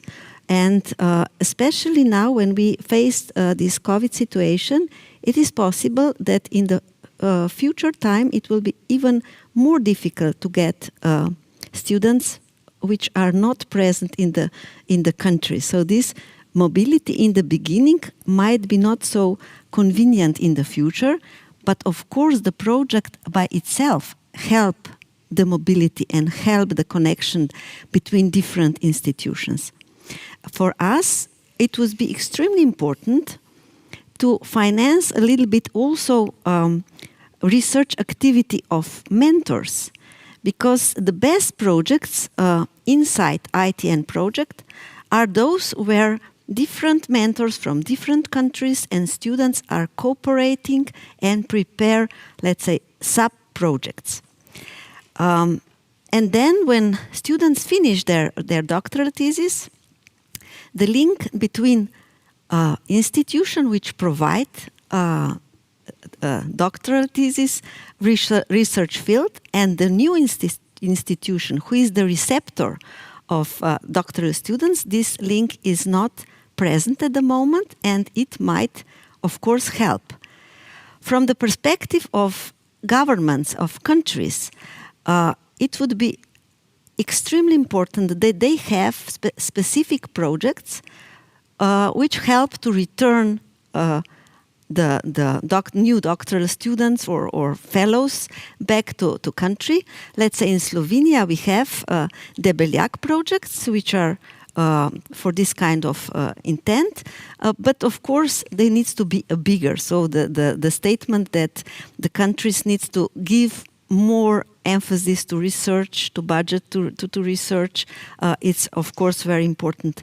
In addition, we should have a help of an office which helps in administrative tasks when researchers are going from one country to another. And it should be the same system as for a good sportsman, because researchers are in the same level, I would say. And then from research institutions, we need to help early stage researchers in their further career. So we need to help not just to finish the research projects, but also to prepare them what to do afterwards, where to go, how to prepare their own projects, and how to come back to their home country. Hvala lepa, Maja. That was very interesting. You referred mentors. I appreciated it very much. And it was really interesting also referring the project already existing in Slovenia. It is an existing instrument that encourages. Yes, true. It's a little bit. Yes. We should develop it more, but yeah, yes. We need to develop it more and help also with the equipment and other necessities for fellows coming back, because this is not an easy task. Thank you so much, Maja. And now we are moving to Croatia, to Zagreb, and I would like to ask Hrvoje to respond to our issues. Please. Good morning, everybody. It's my pleasure to be here with you. I think this is very, very important questions you are addressing right now. And I hope that these discussions provide a valuable content and impetus for both European and national institutions here, especially when rethinking strategies that will maximize the benefits of mobility and maximize its challenges now. In that regard, Marie Sklodowska-Curie actions are one of a kind. They solidify the impact of excellent science and mobility of researchers' careers and provide the perfect opportunity for us to reflect on. So, as all you know, we had this Zagreb call for action on brain circulation. And the purpose of this document was to send a message about the necessity to rethink the process of creation, co-creation, and designing of the national R&I policies of the member states. And in that regard, the EU support to a seamless mobility of researchers to exploit their full potential. And as you have probably saw in this document, we made an exhaustive list of objectives and concrete measures to improve the researchers' careers and mobility. We have stressed the need, for instance, the need for implementation of EU policies to avoid further fragmentation of national R&I systems, creating attractive working conditions for researchers and raising awareness of Code and Charter, and also, finally, supporting inter-sectoral mobility and diversified career pathways. So there is a necessity for an evidence-driven national policy-making process. And in that regard, we wait for the results of the studies on mobility that the Commission is currently carrying out, and also thank to the first contribution from ROC. This is very important, very insightful. And I think there a lot of responsibility lies within national member states, national policies, in providing constant support to institutional reforms in organizations. So we need to analyze the patterns of member states of their low participation in competitive programs, like Rock presented to us at the beginning of this panel. As a result, attractive working conditions and conditions for promotion of researchers need to include recognitions of the importance of outgoing and return mobility as well. We have this on some institute in Croatia, but this is not something which is in generally accepted in for instance, our research environment. With an array of different union instruments at our disposal, we need a harmonization of policies and guidelines to achieve effective synergies with national and European instruments.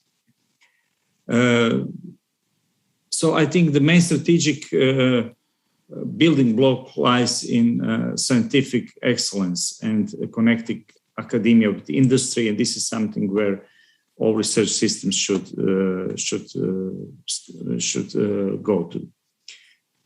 From the Marie Curie, I think the co-fund grant scheme can help a lot in balancing the process of mobility. And we in Croatia plan to emphasize this in the forthcoming period. And also, I should also mention the new opportunity we have this is the recovery and resilience plans, national recovery and resilience plans that provide a perfect framework for all measures to be put in action.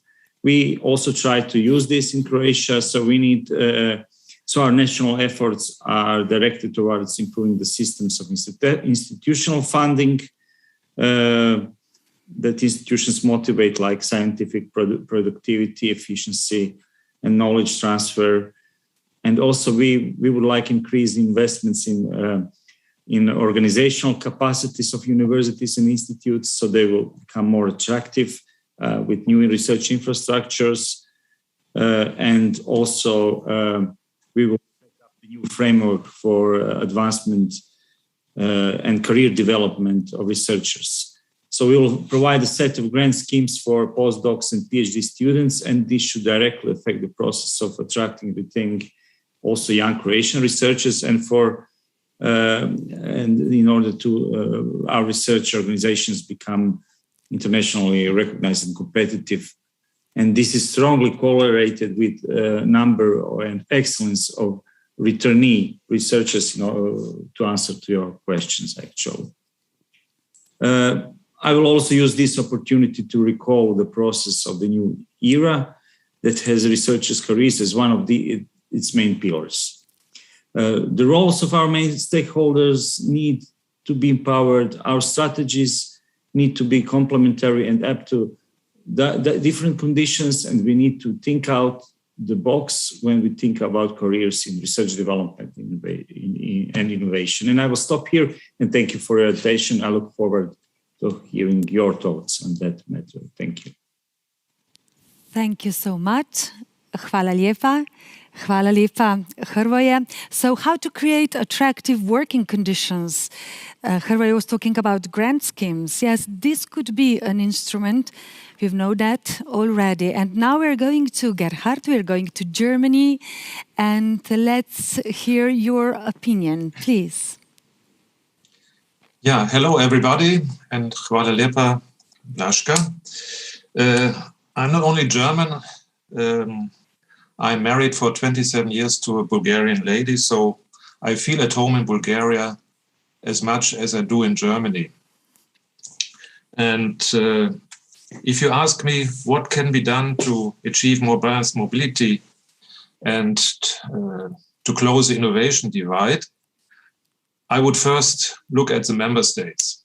I'm sorry to say, and I say this very in a tough way, the EU can do a lot, but if a member state's government is not ready to invest more than 0.4 or 0.5% of the GDP into its science system, we will never be able to create balanced mobility. And this has to be very clear.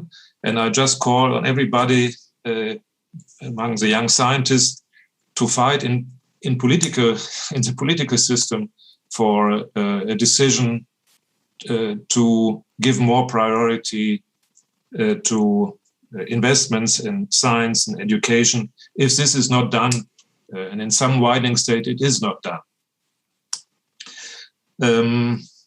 So this is the most important. The second point, the EU has many very helpful instruments, like the Human Resources Strategy for Researchers, which is an audit program. If every university in Germany, as much as in Slovenia, Bulgaria, Romania, and wherever, would take this audit program for serious, would fulfill the open and transparent recruitment processes that are asked for, we would make it much more easy for a mobile researcher to come back to his home country if he likes so. We can never force anybody to come back to his home country. This is a personal decision of the scientist and mostly his family.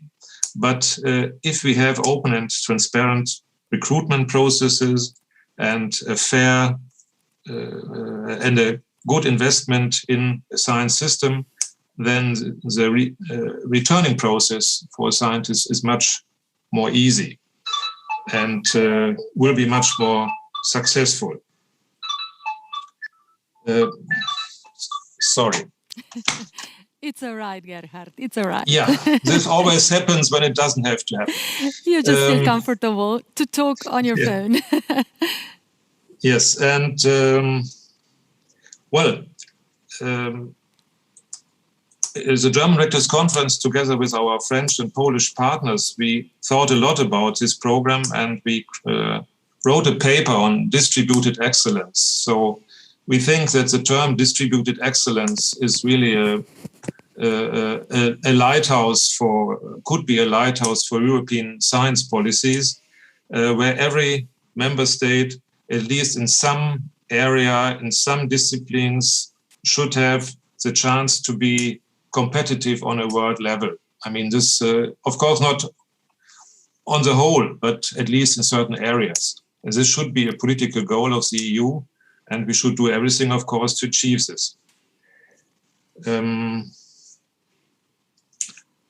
Other chances for achieving a more balanced mobility I could see in the new European university networks that were created thanks to the initiative of the French president. They seem to be very successful, in my opinion. At least they create a lot of energy of participating universities. And here you have a club of 6-8 universities that can decide to work much closer together. We heard from some networks that they are even thinking about taking one identity of one European university, and the local universities will then only be local places of this one European university.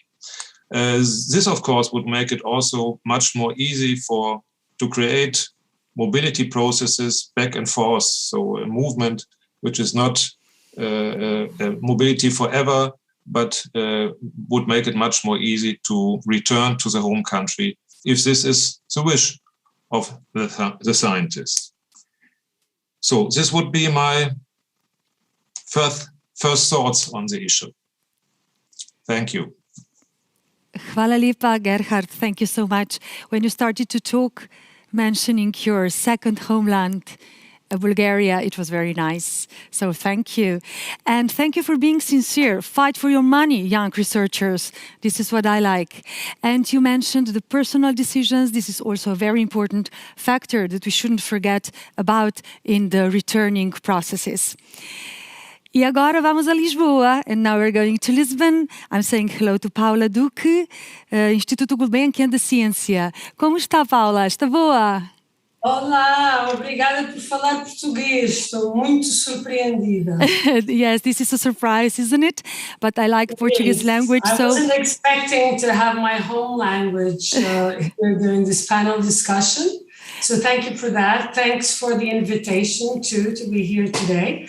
I should warn everyone that I am very, very far from being a science policy specialist, the things that I usually don't think about. So I can only contribute to today's discussion from the perspective of a group leader in a widening country, Portugal, that has experience with individual MSCA fellowships as a supervisor and as evaluator. I have been in panels evaluating these individual fellowships. And regarding my institute, the IGC, the Instituto Gulbenkian de Ciência, we have had with Horizon 2020, so since 2014, a 40% success rate. So we cannot really complain about our ability to attract individual Marie Curie fellowships to our institute. And 70% of these have been foreigners, so only 30% have been Portuguese reintegrating either from the US or from high-performing EU countries.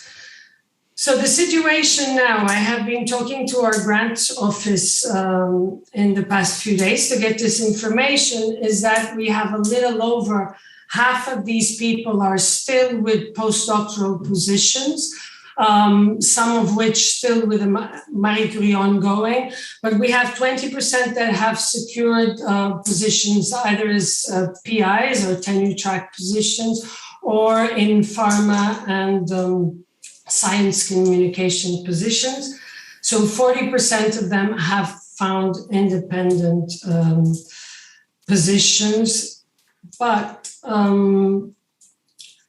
what we have is that 3/4 of these are still in Portugal. So only 25% of the Marie Curies from our institute have left to high-performing countries. So none of them have gone to widening countries to pursue their careers. And only one of these has been able to reintegrate into their home country. Okay. So while this is, it has definitely been very beneficial to our institution and to our country to attract talent, there are problems in, reintegrating people. And I'm 100% with Gerhard when he says that we have to fight within borders to get more science funding, because it's not that the EU is going to solve these problems. I would like just to point out a few ideas for funding schemes or help that could, somehow help mobility and namely reintegrate people that are wanting to return to their home countries, particularly when these are widening countries where, the conditions to launch your independent career are not as easy. One thing that has helped us a lot, we have had 4 widening fellowships, but I would like to point out that candidates have been reluctant in accepting this. This sounds, actually, we have only 50% of the people who have been awarded widening fellowships have accepted them. Others have found other solutions. And they seem extremely disappointed with a very simple fact that might seem strange, but is the fact that, you don't have the MSCA label in the widening fellowship. So one suggestion would be to call them widening Marie Curie fellowships, because people are really, some of these people have been awarded a score of 93% and still not getting the fellowship because they're highly competitive. And the 4 people that have had widening fellowships at the IGC have, expressed their disappointment with the fact that nobody knows that this is related to the MSCA program. So this is a very minor issue. The other thing that we feel could help attracting talent to widening countries with the MSCA scheme is the fact, so there's a coefficient for the salaries in each country, and that makes all sense. But given that widening countries have less funding opportunities, we wonder whether the research and training costs associated to these could be increased relative to high-performing countries. And then one thing that I discussed with our grants office, and I myself returned to Portugal from the US after postdocs 15 years ago with a Marie Curie reintegration grant that really helped me. So we wonder whether a grant scheme for 1-2 year fellowships for MSCA fellows that would like to return to their widening home countries could be helped some way in launching their independent careers there. Just a few ideas. I fully agree with Gerhard. What we need to do is to push our governments to help us move forward with our science. And once again, thanks for the invitation.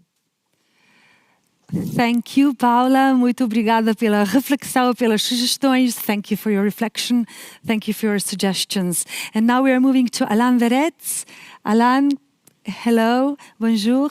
Please be welcome. Hello, bonjour à tous. Thanks for inviting me.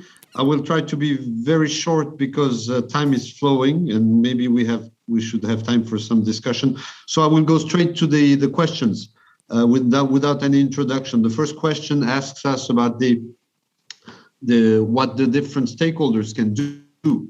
I would say European Union, of course, has to support all the mobility schemes as a whole, including, of course, Marie Sklodowska-Curie's scheme, which is, by the way, probably one of the 2 or 3 most successful European research supporting organizations. I want to congratulate everybody on that.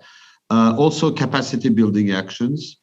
And maybe to elaborate on what Gerhard just said, of course, and I was quite involved in this, European universities are an important aspect of that. But for this, at last, the EU has to support research in those European universities as much as it supports now education, because European universities are just an Erasmus Plus instruments unless they are supported by the DGRTD as much as by Erasmus Plus. This will be a failure, and I'm really pulling saying this very strongly. Generally, also remove red tape, because a lot of our colleagues just don't want to get in those schemes because it's too complicated.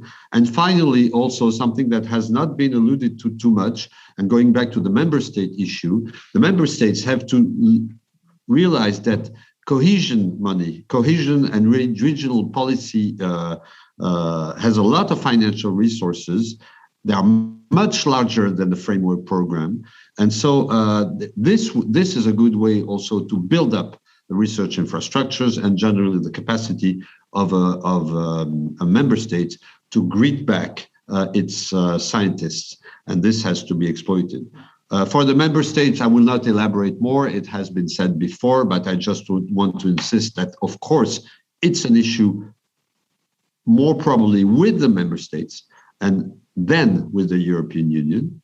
But just to elaborate on what Paula just said before, it's a question of money, of course, and France is not exemplary on that too. I mean, you need to put more money into research and higher education. It's also a question of inventivity and trying to set up maybe some systems. I just remember one very interesting example set up by Romania, who had issued at some point, I don't know if it's still on, a 1 month grant for the scientific diaspora, if you want to say so, to come back to Romania, just have a look around, travel, meet people, and this was all expenses paid. This is not very costly, and it can have a high effect. And academic community hasn't been mentioned too much. I think in some aspects of the academic community, people don't realize that networking and mobility are key because it's too complicated and they are just in their own business. So we have also probably to work with the academic community, but there is in the question 2 stakeholders that are missing, and for me, which are very important. The first is industry, and there is in the chat already a question on that. I'm just looking back. It's the question by Brian Cahill, and I think I was about to say it anyway. But the industry in the member states can provide conditions to greet back the scientists. So the industry should be an informed and active stakeholder. And last but not least, our fellow citizens. I mean, now not only citizen science, but if the citizens don't realize that this is a primary goal, and if the whole issue remains in our small community, I think we will lose a lot. I will go very fast on the second question because it's more or less covered by the other questions. But I think really that, in fact, the more the countries support the brain mobility, the more they will get people back in. But my last, the third question is about additional instruments. So clearly my personal feeling is that we don't need extra instruments. But we do, but in the same time, we should optimize the use of existing instruments and not put all the burden on the Marie Sklodowska-Curie scheme.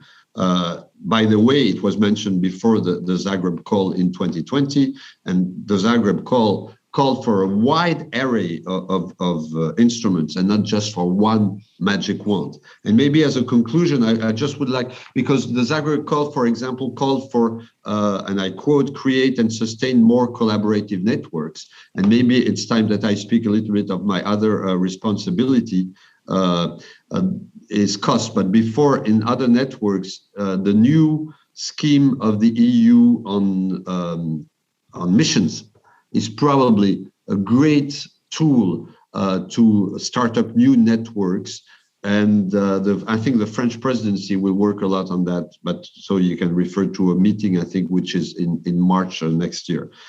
Just a word about cost, because cost, as you know, has inclusiveness objectives. So it's networking with inclusiveness objectives.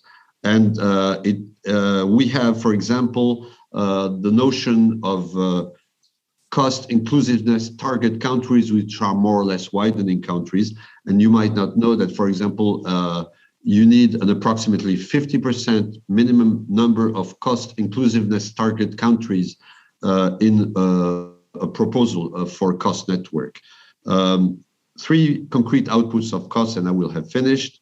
I think in that way, cost promotes brain circulation, and we have testimonies. You spoke before about this evening's session with testimonies. We have a lot of very nice testimonies, including actually from Slovenia, on the way that people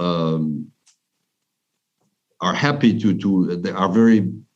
they think that cost brought them a lot. Cost boost careers. 88% of researchers that participated in a cost action indicate that it had led to their career advancement. And cost is a pre-portal to follow-up funding. Again, the question of this global aspect. Follow-up proposals from cost actions have a success rate of 37%, which is much higher than the original success rates of the different actions. So just in conclusion, I'm sorry to have been so long. I don't think you can deal with balance if you don't deal with flow. And brain circulation does not necessarily lead to brain drain. And this is why I suggest that the issue is not primarily the balance. but indeed the increase of talent flow. And I'm confident that an increase in circulation will, at the end, will be globally beneficial. Thank you very much. Thank you. That was wonderful. Thank you. And we're going to Mostafa and his opinions, please. Thank you very much. It's really a pleasure to be here, and I fully agree with all the previous speakers. But I will try to be very brief. From the European level, there are already different initiatives being taken on, but the main role, in my opinion, would be coordinating among all those initiatives. Just to give you an example, there is the Seal of Excellence from MSCA, but how this Seal of Excellence will help getting a researcher funded at the national level, this coordination should be done by the European Commission together with the member states. Then one of the parts should be at the EU level is to really encourage inter-sectoral mobility.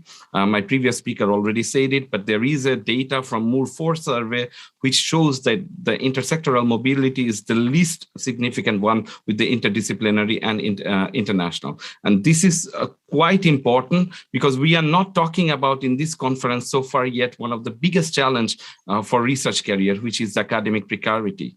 And if we would like to deal with academic precarity, then we need to make sure that the researchers go career beyond academia in different sectors, in private sectors, in policy making.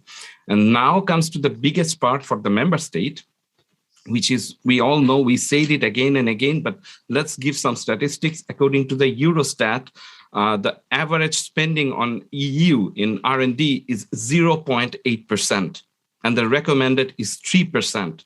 So and this recommendation came in 2005. Yeah, we are almost 16 years, and we didn't advance in a way where we should have been. So this is the primary goal of the member state, to ensure that there is enough investment for overall research and innovation. When it comes to the academic community, the institutes, the universities, they need to ensure that there is a proper research environment, proper working conditions. And when I talk about the research environment, we do have data which actually shows that the return or mobility does not depend on salary at all. It depends on the working condition. It depends on how good the research culture is. So we need to ensure that there is a proper research culture. We need to ensure that there is a career development opportunity and sustainable, the researcher career can be sustainable. And then when it comes to the point of the return grants, I'll be very bold. This is not a solution. As long as, because there are stories there from the researcher who got a return grant, who came to the country, and then after, when the grant is ended, he or she is again on the same situation of academic precarity and jobless. So this is a band-aid. You cannot solve the problem with the return grant. You need to have a proper integration, proper coordination. My previous speaker already mentioned about the third question. I would like to actually show one of the instruments which is already exist and quite interesting. I was part of a cost action. So STSM, short-term scientific mission, that can actually realize what my previous speaker actually mentioned, that a researcher go to a specific country and explore. And now I'll be very brief because we are running out of time. And the last and most important thing which Gerhard mentioned, young researchers should fight for money. Young researchers are doing that for over a couple of years now. There are organizations like MSCA, Eurodoc, Young Academy of Europe, together with other stakeholder organizations. We talked about why it is important to increase budget. But right now, just last month, 24 associations, an initiative led by European University Association, Guild, and Science Europe, and others, we asked the European Commission and the member state to include young researchers and all stakeholders in the ERA Forum for Transition. Because as long as you do not hear from us, you cannot solve the problem what we have as a researcher. So with this, I would like to thank you, all of you. Thank you so much, Mostafa, and thank you for mentioning the research culture. I like the concept very much. And you put some ground for the discussion as well, so thank you. But we are going to Juliane, and I would like to ask her the opinion. I would like her to deliver some additional considerations, reflections, and of course, afterwards, we'll still have 15 minutes to run the discussion and offer some conclusions. So, Juliane, the floor is yours, and the panelists are yours as well. Thanks a lot. It has been a pleasure listening to all of your very smart observations. And I did also a little bit of reading beforehand to familiarize myself more with the topic. I had the pleasure of accompanying the MSCA over more than a decade by now in different positions. And every once in a while, this topic, of course, was very near and close to my heart. One thing that I would like to make a short conclusion is also a little bit linking back to the questions we had. We already seem to have a very good set of tools. What we need more is more coordination among the tools. That has been just mentioned by Mustafa again. There's still always room for improvement. For example, we could think of a better labeling or marketing of the existing tools, making the research community more aware of these, and overall lower the thresholds. We have been speaking about this whole question of reintegration of researchers, but I think it became quite clear from all the statements now that reintegration is one bigger part of the overall talent circulation. And I think that is not only one goal, and I think we can see if one institution is already involved on a lower level within brain circulation, this will gain momentum over the years, but we need to give it more time. Several of you mentioned, well, young researchers fight for your rights, for your for your money, but it's not only the burden, another burden on the shoulders of young researchers. I think it's should be the responsibility and the commitment of several stakeholders, such as industry as well, such as society as a whole, of course. And I think we have been speaking about brain circulation. We have been speaking about the role of the member states, extremely important further investment. What we haven't seen so far, or clearly mentioned once, it's individual people who are behind all these. It's individual researchers. And I think we should very clearly see the decision to go to one country or the other, maybe return to the home country or pursue your career elsewhere, is never only a decision made by, well, only solely based on the career options, but it's always a personal story behind that. And in that case, you as a researcher do not only decide I want to go to this or that institution because they are brilliant there, they have the right research infrastructure, but also how welcoming is it there? What kind of culture do they have? And I think it's very important that all the European values are reflected in everywhere, also reflected on the institutional level. So it's the international tools we have, but we need to improve them further. The national landscapes, for example, is there also a good further research landscape? Are there further option internal? But also institutional support is important. And then it goes down to the very individual level. What really has a researcher there? Would his or her spouse, for example, also find a good job? There are many tools out there. Euraxis is currently working also on dual career systems. So a lot is happening. I think we need to further observe. We need to give more time to everything. And we've heard so much. What I would like to know a little bit is what could be a concrete next step. And I know we don't have a lot of time, but maybe one short remark from everybody of you. What is your next concrete specific step that you would like to be doing or that you would like to see as an outcome of this conference? Thank you, Julian, for your question. And I think that we should start by Gerhard. Okay. Well, as far as I know, on the 26th of November, the Competitiveness Council will decide on the future of the European research area, and will also decide on indicators for investment into research in the member states. And well, I would like the Council to be extremely wise and to be very ambitious in defining these indicators and then implementing the ambitions afterwards. That would be my concrete proposal. Thank you. So being ambitious, great. Julian, do you allow me to call Hrvoje, for example? Okay. I could agree with this, what Gerhard just said. I think this is especially needed when we design the future Horizon programs, especially, as I mentioned earlier, co-fund program for co-financing the grant schemes and mobility schemes for young researchers and postdocs. And I think this can be very instrumental when combined with national RRF programs, which can the co-fund can be very good instrument, especially for countries with significant brain drain. And I would like to see the next co-fund call maybe more adapted to this goal. Thank you. So Julian's last question, or the next step for Lucy, please.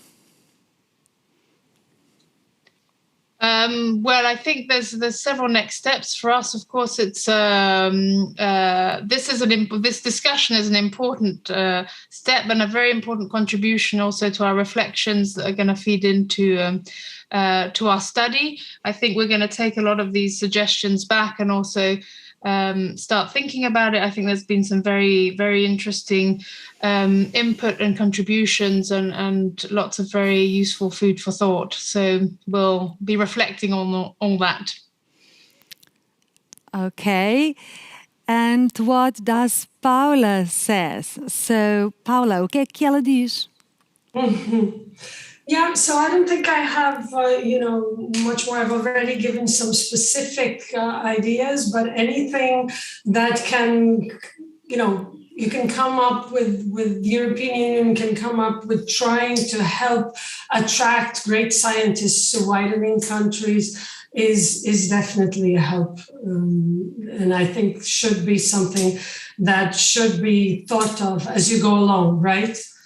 But I think it has been thought of. I just think if you can, if we can all think of measures that can help reverse the brain drain, which I guess is always higher in widening countries, and help us attract talent to strengthen our science and our industry, that would be. I gave a few examples. Reintegration schemes are something that I think are less visible now than were 15 years ago when I needed them. So, thank you. And we're going again to Mostafa. Yes, so I think if I would say as an association, one of the main priority for us would be basically doing what we are doing, promoting intersectoral mobility and ensuring that the policymakers, stakeholders, and member states listen to the feedback of the individual researcher, which Julian mentioned. So we are an organization of individual researchers. We are the one who faces all the challenges. So to giving and providing this feedback continuously to the policymakers. So this would be the next step from my point of view. Thank you. Thank you for your next step suggestion. And Alan, what would you say about the next step? Thank you, Julian, for asking the question. I would say I don't believe in magic wands, although I like Harry Potter, but I don't think it's a question of devices of measure. Now it's a question of political input, and I go along the remark of Gerhard about the Council.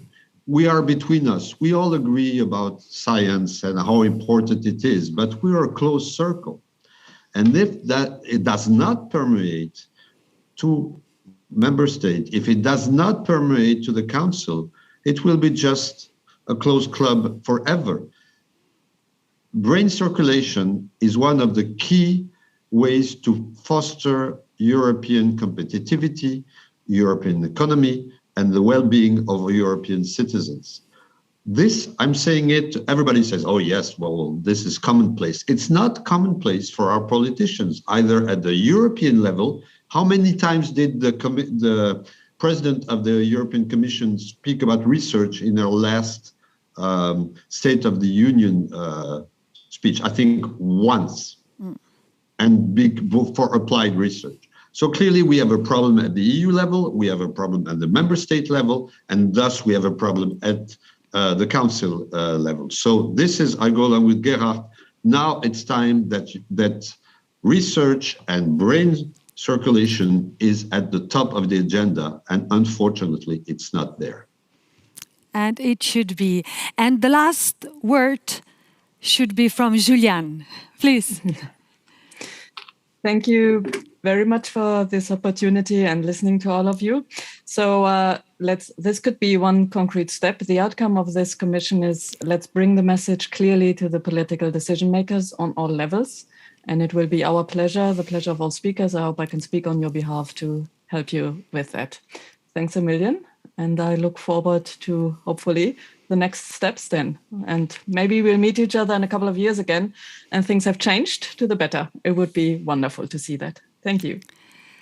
Thank you so much. It was really great. I'm so thankful. I wish you a pleasant day today and tomorrow, and keep listening to this conference. At 6, we'll get some testimonies, we'll have some MSCA stories, and you're invited to be with us. So thank you again. And now we'll have a break now. We'll have a lunch, and we'll meet again at 1:30. Enjoy and see you soon.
Dear colleagues, dear friends, dragi prijatelji, dragi kolegi, welcome back, znova pozdravljeni na konferenci. So now we are going from general view to more detailed and specific insight into the issues, to different dimensions which will be discussed in 4 different and parallel workshops. The workshops should result in short resolutions, so don't run away, don't go away, because the workshops should identify the key problems and propose solutions. And after the workshops, we'll hear the notes from workshops and discussion. So it's going to be really interesting until the end of everything. But as an introduction, now after the lunch, we would like to see a video with you. The video was made on Slovenian coast, and we shall get to know what does the concept of home mean to an Italian researcher, Giulia Beltrametti. She's such a nice person and such a fine researcher. Let's see. Giulia Beltrametti, she's from Italy, she's historian, she's a researcher, and she works at Faculty of Humanities of University of Primorska in Koper, here in Slovenia, as a fellowship, postdoctoral MSCA fellowship. Giulia, it is great having you here. How do you feel in Slovenia? Oh, thank you so much. I feel very well. I like Slovenia. I chose it. I wanted to come here. And I like the nature, beautiful cities, and yeah, I really love to be here. You know that Italian concept, la dolce vita. Do you have any dolce vita here in Slovenia? Is there any? Yes, right. Here in Koper, it's really easy. Very good balance of life and work. Small city on the sea. And so, yes, it's possible to have some kind of dolce vita here as well. Oh, great. Do you already cook some Slovenian food? Well, not really, because I tried some Slovenian food, but you know, here I'm living. I'm living as a student, so to say. So even if I have family in Italy, so I have 2 daughters and a house there, but here I choose to live a little bit more simple way. So I have a little room, little kitchen, and yeah, I'm like a student back again. So little kitchen, little room, but big dreams here in Slovenia. How did you choose Slovenia? You said, I choose Slovenia. Why? Because of my supervisor. I met her at an international conference, and I liked her so much. I liked her research, and she's an anthropologist. And I am an historian, and this allowed me to draft and imagine a more interdisciplinary research project, and I wanted to work with her, and I knew this is a small university, a very new one, but already with a very high profile in the scientific community, and so I wanted to come here and work with her. Yeah. What does the concept of home mean to you? Oh, wow. This is a hard question. Well, to me, home, it's not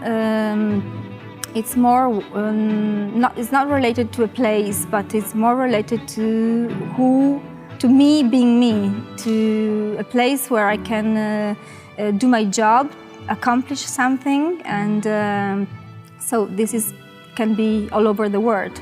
What rights will future generations have to access natural resources?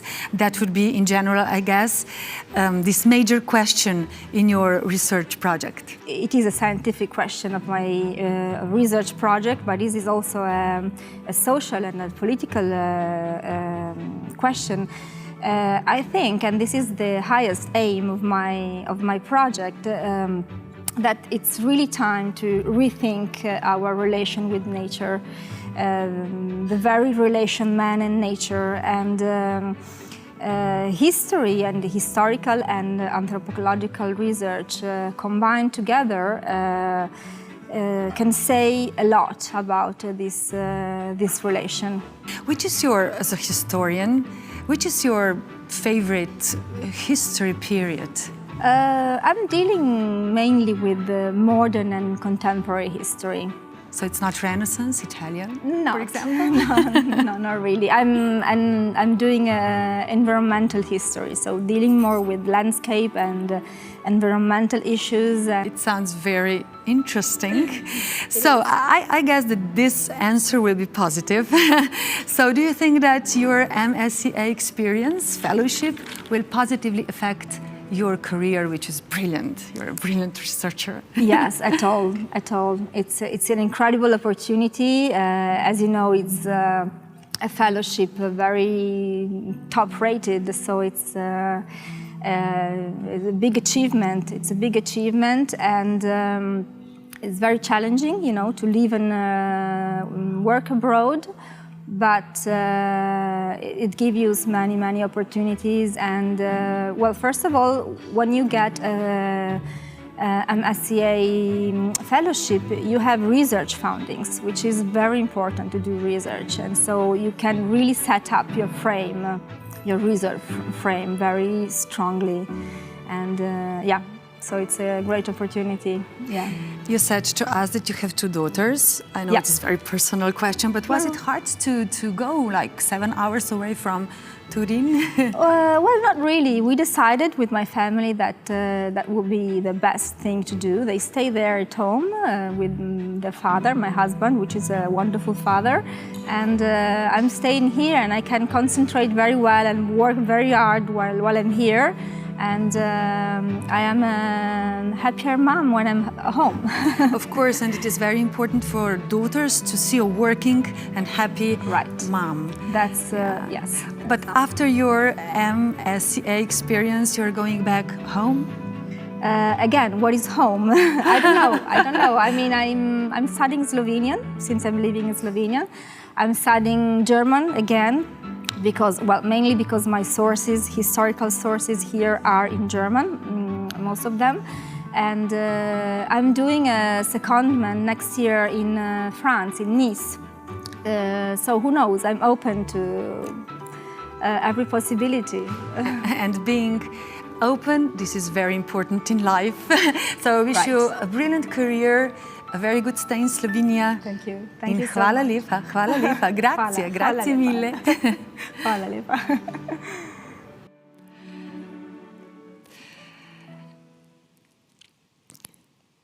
Yes, it was great fun with Giulia. Bravo, Giulia. And thank you very much for the conversation we had. And now, dear colleagues, you are about to start the workshops, which will be held in breakout rooms. And the parallel workshops are, the first one, National Perspectives. Moderator will be Zorana Barisic, Ministry of Science and Education, Republic of Croatia. This workshop will be a place where MSCA researchers and stakeholders can exchange, discuss, and further elaborate their experiences, challenges, solutions, and proposals on research, return mobility, and reintegration processes. The second workshop, the title is Academic Organization Perspectives. Moderator is Dales Sebastian, former MSCA Fellow, Young Academy of Slovenia. This session will seek to discuss what factors the researcher consider when choosing the next destination after a period of mobility, what obstacles are they facing when trying to reintegrate, and what institutional or national measures can improve the current situation. The third one, the theme, Individual and NGO Perspectives. Moderator is Tim Weber, doctoral student, Association of Slovene Educated Abroad. So in the proposed workshops, the participants will share their personal experiences, MSCA fellowship. The participants will be split up into small groups, each containing an NGO representative focusing on facilitating international mobility for researchers and students. And the fourth one, let's see, wow, very interesting title, Precarity, of academic careers. The moderator is Chloe Hill, Initiative for Science in Europe. In this session, the fourth one, the participants shall explore the connection of academic precarity with the fluxes of researchers in Europe. And maybe I should still give you some technical instructions. Let's see. So we are moving now to Zoom. You can find 4 Zoom links in the information box on the session page, 1 link for each workshop. So I guess I could just say, let the workshops begin, and I wish you a very good work, successful job.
Welcome back. So I declare the workshops ended.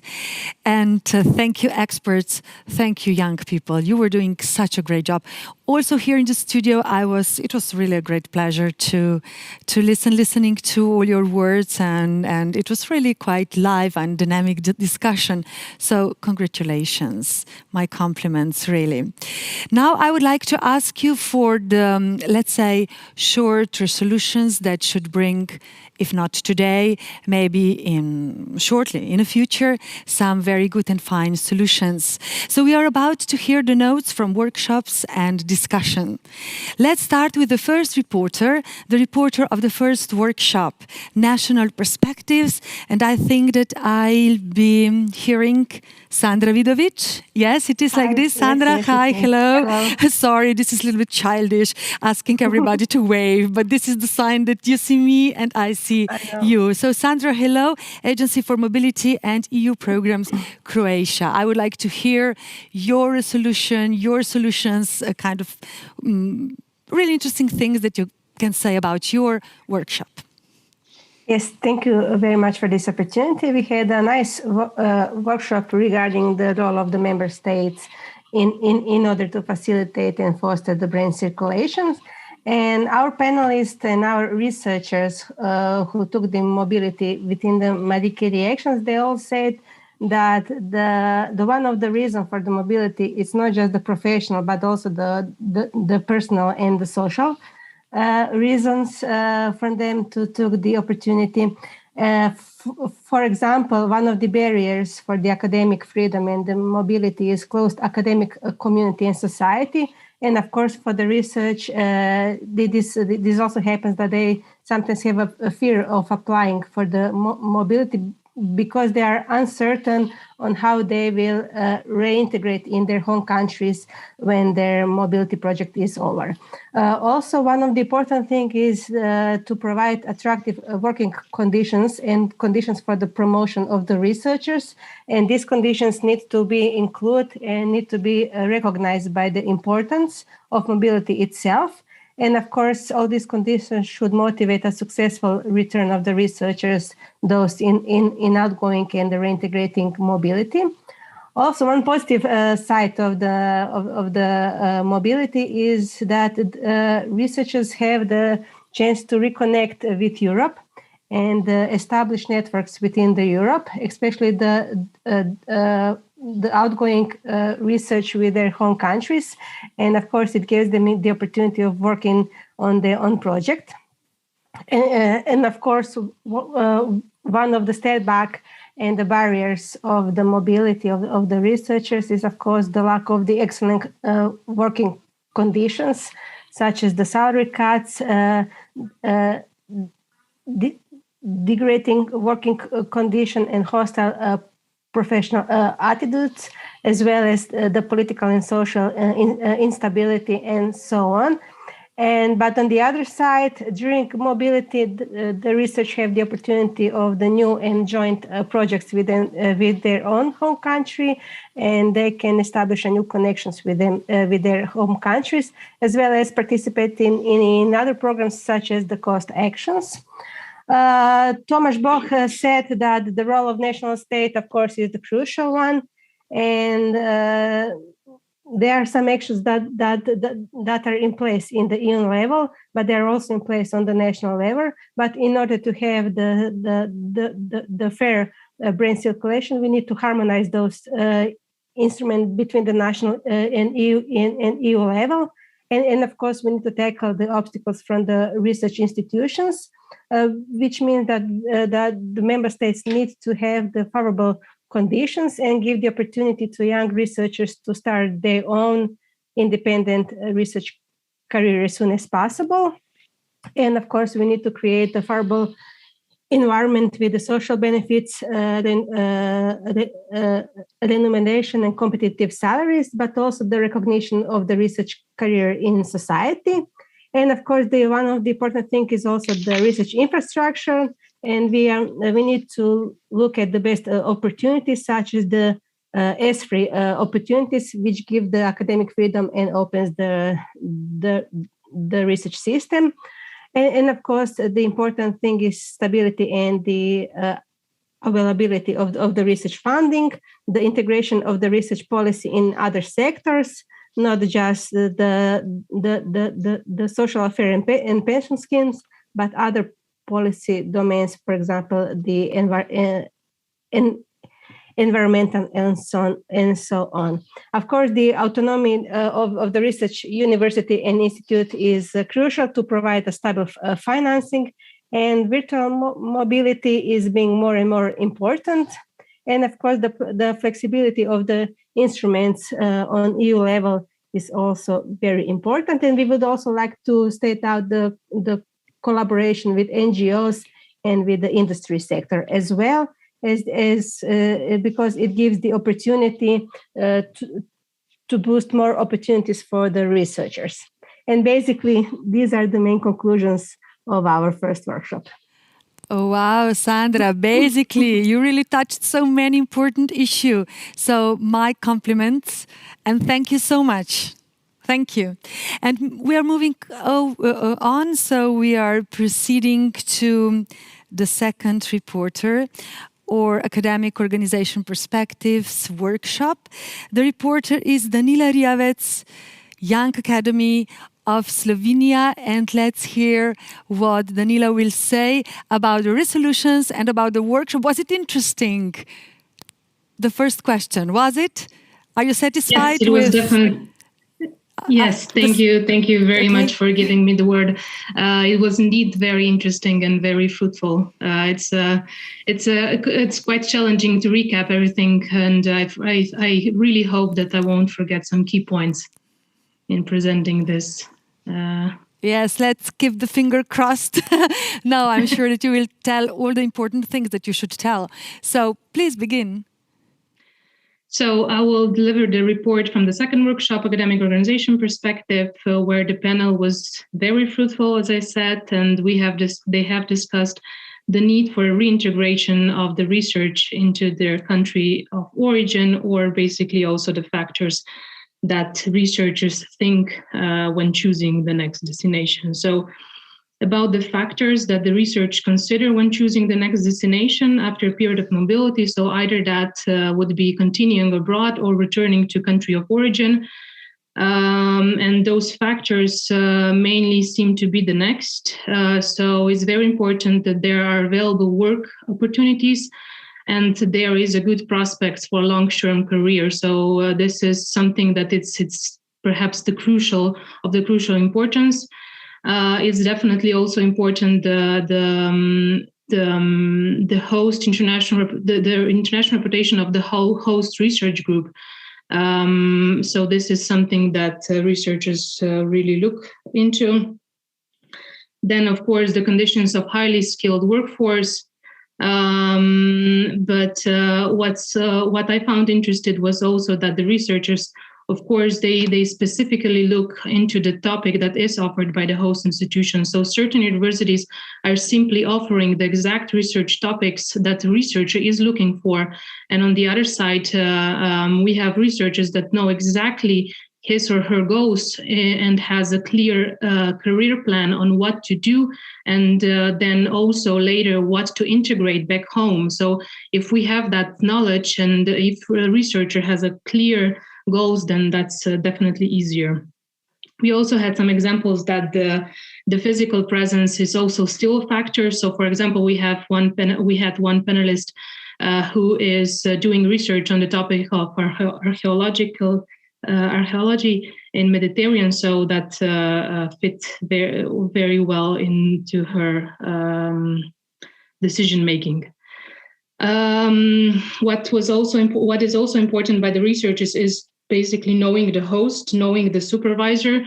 So we had some examples of the fellows who knew their supervisors, their mentor beforehand, which definitely helped in preparing already the application for receiving the funds. Then we had several personal factors that I won't elaborate in detail. We also had some integrating, some factors that were connected with the integration into the unknown environment. So there's still some factors connected with exploring new culture, exploring languages and similar. When we are talking about reintegrating, the additional factors considered were also the familiar environment. So coming back to a country that there are no language or cultural barriers. And of course, the personal bonds, so family, friends are definitely very important and are considered as a major factor in this. We talked about the measures that can improve the current situation, and the panel basically agreed that the EU measures are looking nice in a sense and generally looking and are very much welcomed by the researchers. So the discussion should rather be what are the widening countries doing to attract researchers.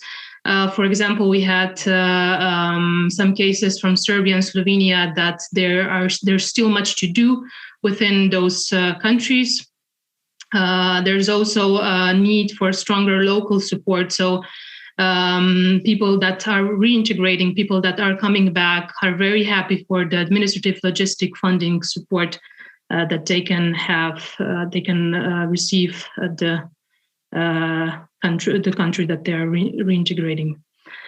Regarding the main obstacles that researchers are facing when trying to reintegrate, definitely the academic precarity, It's one of the main obstacles or disparity of other work opportunities, because they strongly reduce the attractiveness of a country and its brain retention capacity. We also had one example about this reintegration. So, for example, if you are on a long-term mobility, home country and their institution tend to forget about mobile researchers, and then when you're trying to return, basically you are competing with local candidates, which are basically the result. Which is a result of the universities being more teaching-oriented, not research-oriented. So when a certain institution would search for new staff or new member, they will definitely consider the already existing local candidates that have teaching experiences. One of them obstacles were also connected with the bureaucratical obstacles, basically, and then the institutional support, which I already mentioned before. So there's a need for more coaching. There's a need more encouraging stuff. So having this in mind, because the researchers often face the imposter syndrome. So saying, who am I to apply for such funding? Who am I to compete with such excellent scientists? So it is important to have an environment that would encourage those researchers who would like to apply and to overcome such fears. Thank you. Oh, thank you, Danila. Everything in 45 minutes, incredible. Congratulations. So it is very important that you had some critical position, that you were addressing problems. Sorry, something's happening here with this thing. So,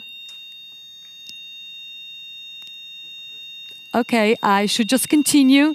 So thank you, Danila. Only in 45 minutes, so many things, so many issues. It is important that your position was critical, that you were addressing problems, and that you were mentioning something that I would call research culture. So thank you, Danila, and thank God that we're in the silence again.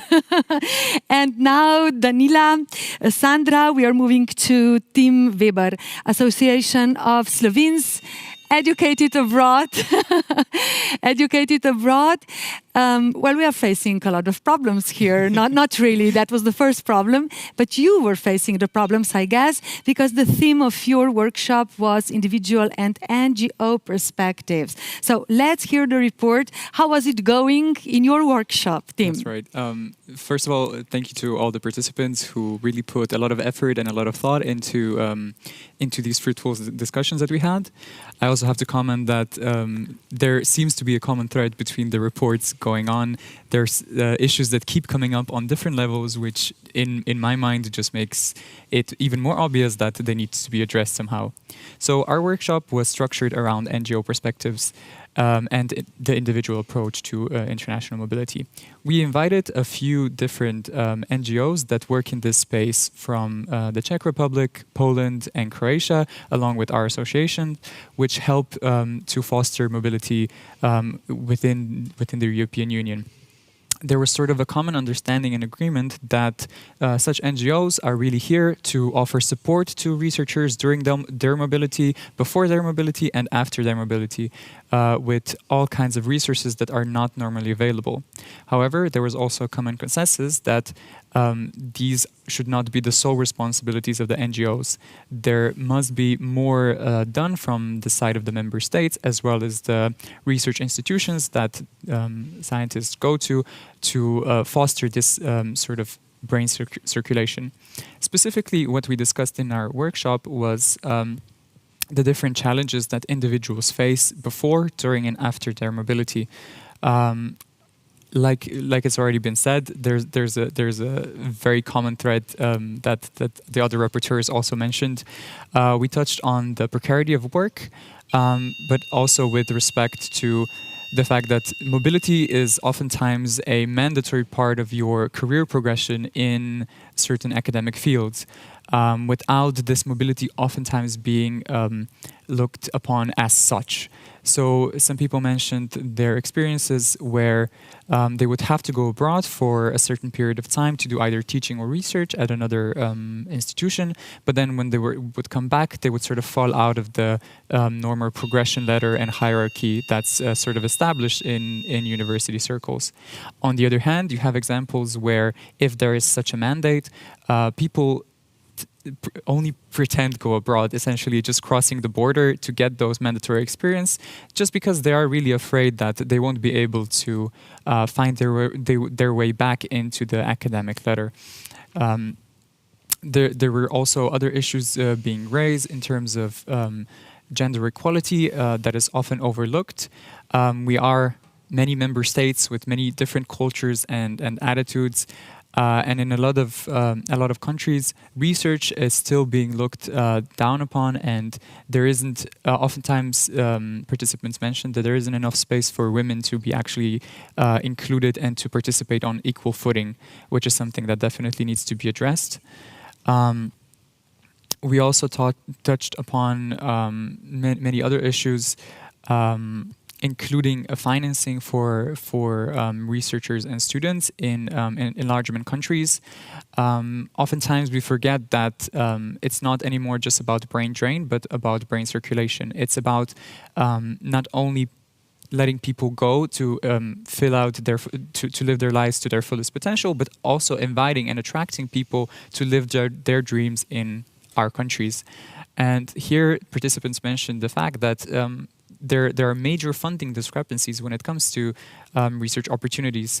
Larger countries are able to offer larger salaries, which then attract more knowledge, and it usually goes from east to west. So there was a proposal that maybe within the framework of the European Union, there could be some subsidies for already existing fellowship grants or doctoral research positions that could be subsidized by the European Union to sort of bring all the countries on equal footing. So we really compete on the knowledge that we can provide, and not the funding that is or isn't there. Another quick issue that I would just like to mention before I conclude was the issue of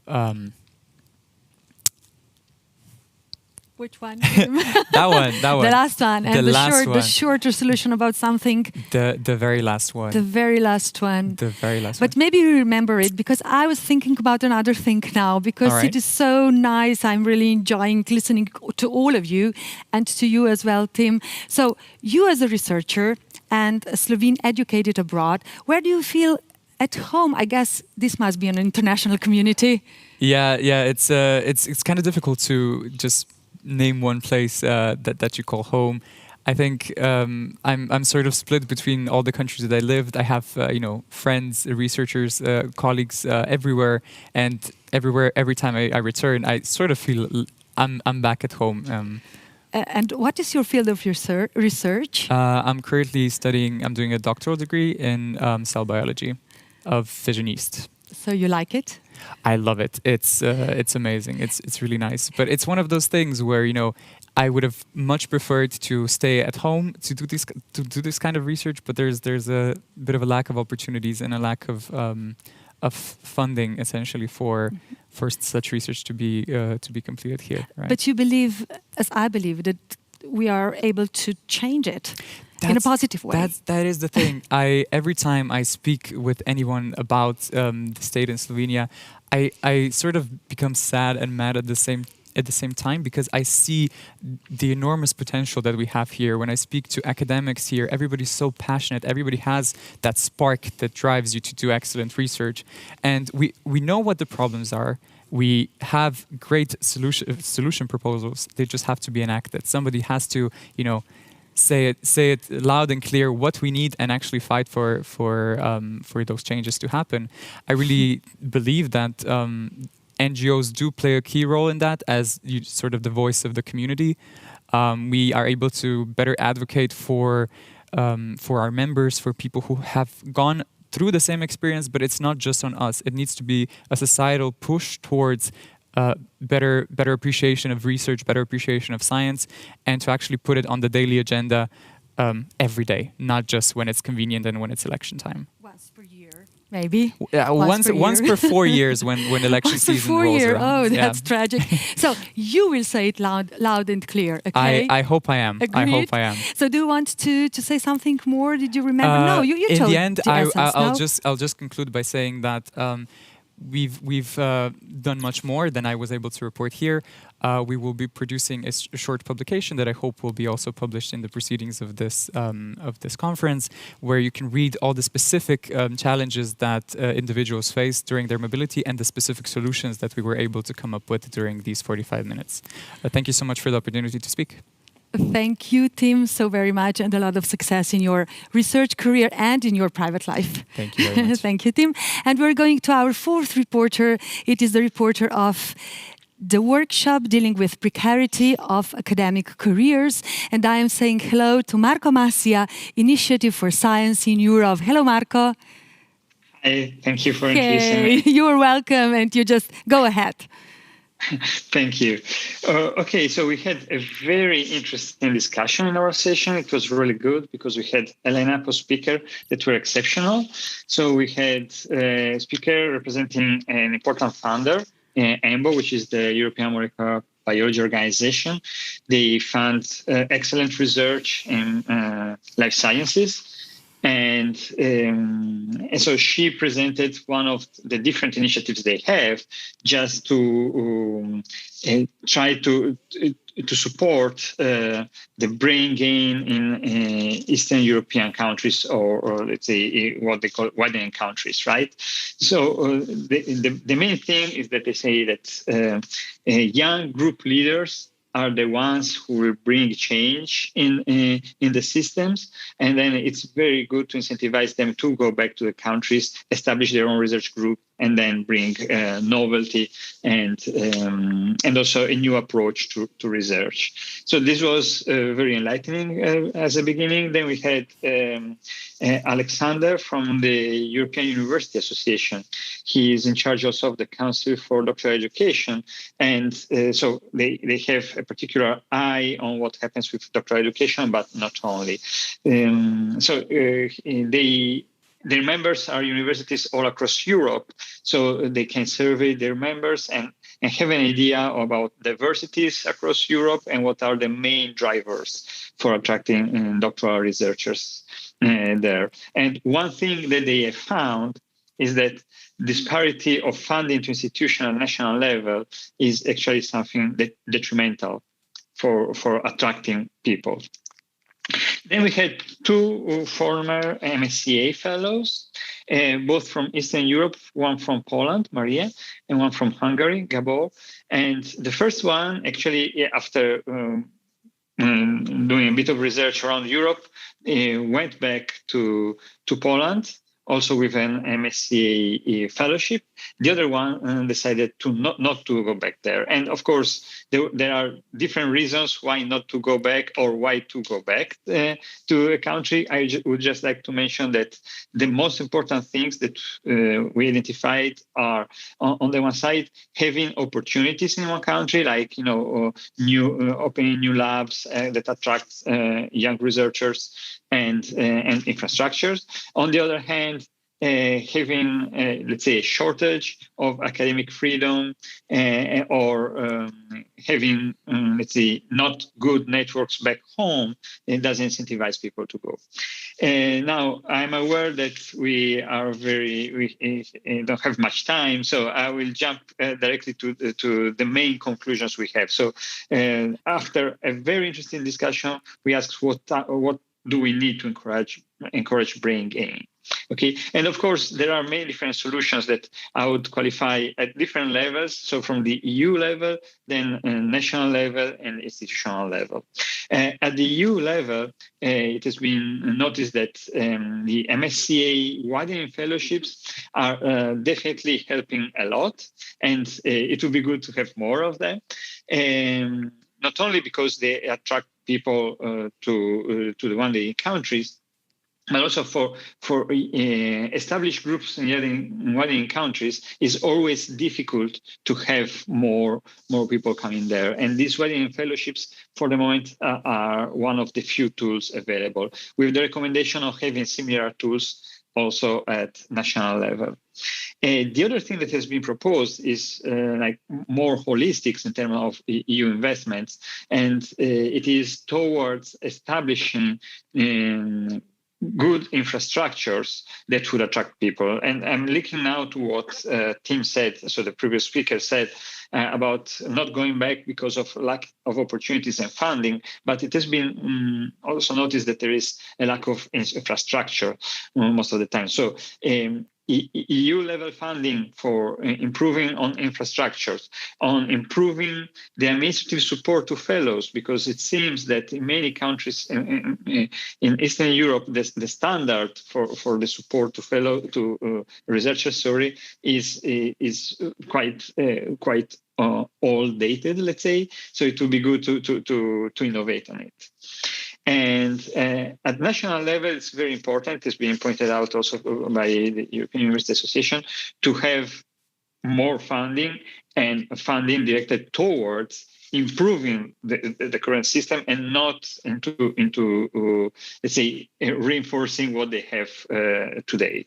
Okay, and in this view, for example, having pointing into the direction of improving the innovation ecosystem. So it's not only the university itself, but everything that goes around the university. So as it was mentioned earlier, NGOs, but also businesses and public service, all these things that makes the innovation ecosystem more robust, and then it creates opportunities for researchers to go back to their institutions. And then at the institutional level, as I said before, improving the conditions to attract researchers.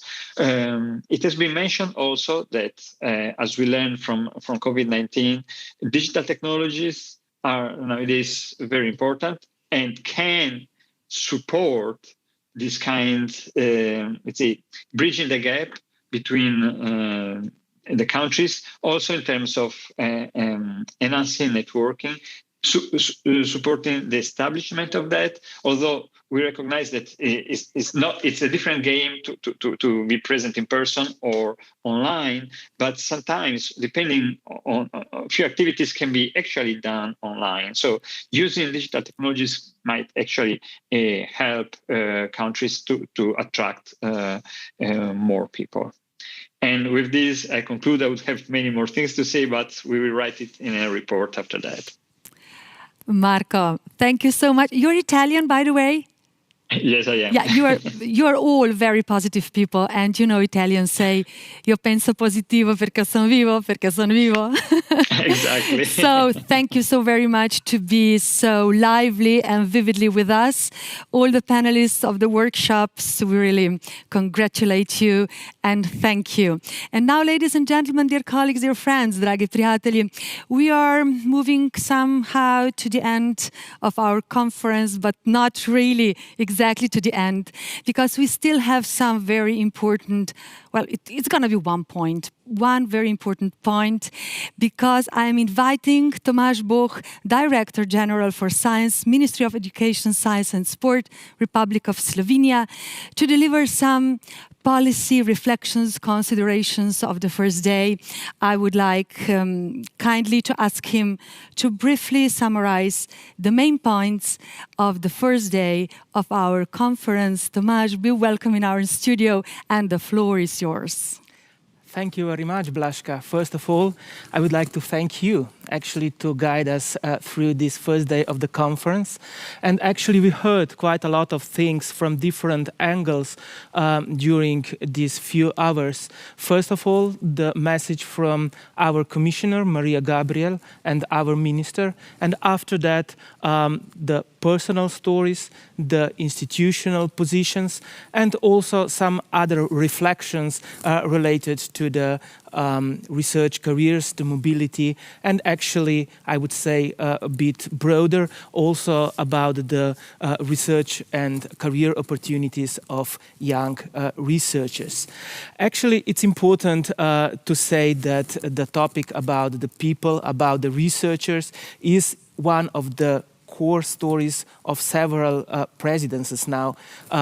Today it was several times mentioned the Zagreb Call for Action, which was actually produced during the Croatian presidency. After that, we have an important document, actually the Council conclusions of the Portuguese presidency, which put the topic very highly on the political agenda. And now, during the Slovenian presidency, I would say it's important to go further with the topic, actually to address researchers, to address stakeholders, and ask them what they would like to see in the future, how should be the activities designed, actually to address as good as possible their needs. And actually, what I would like to say, and it was very interesting for me, that we heard today quite a number of personal stories, but at the same time, they are all leading us to a very strong systemic story. Actually, it's very easy actually to make a conclusion what should be changed in the system to address these personal stories. And in this point, I would like to thank you all the speakers, all the participants, actually for being with us today, to share your stories, to be part of the bigger story, which we believe will also go on during the next incoming presidencies. I talked with French colleagues who also said that this will be one of their focuses as well. And what's very, very obvious, that when talking about the mobility, when it's not talking about the one-time shot activity, it's a long-term process which should be on the agenda for longer period, or let's say all the time. And we believe that with this conference today and tomorrow, and also with the activities of previous presidencies and also coming ones, actually we are doing exactly that. Actually, piece by piece, making a system better and more favorable for researchers for different kinds of mobility, and I would also say for different career paths. Actually, let me allow me actually to say that these days we are talking quite a lot about the future European research area, how it should be designed, how it should be governed. But I think that we should be all very, very fully aware that the European research area is about researchers, is about their stories, their positive contribution to the society in general, not only European one, but also broader. So these are my first impressions about the first day.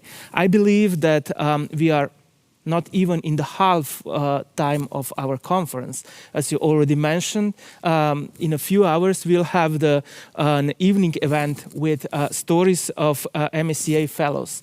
I believe that this will be an very, very interesting experience for us all. If we'll be in person somewhere in the place, probably we'll mingling around and actually discussing personal stories. But now we'll try to do something what we named also virtual mobility or virtual networking, let's say so. And actually we are really, really looking forward for that. And I would like to invite you all for being with us to share your reflections, share your stories. And also, as I said, it's just the first day of our conference. I would kindly like to invite you all to be with us tomorrow as well. So, Blaszka, that's in short. That's the spirit. But you did my job, you know. I was going to thank you to everybody. You already did it. I was going to invite everybody to be with us because you will be my co-host today at 6 p.m. and you already did it. So thank you so much. I would like to say we had a very successful day. We are continuing tomorrow, restart at 9 a.m. in the morning sharp, but of course with the very important and very interesting program, like already Tomasz said. But of course today at 6 p.m. this place, these nice people over a cup of tea, because it won't be only networking, it will be a kind of tea party. I'm inviting you and you to the tea party where we will share our personal stories. So until 6 p.m. and until tomorrow, 9 a.m. Thank you so very much. And we did a really good job. Thank you.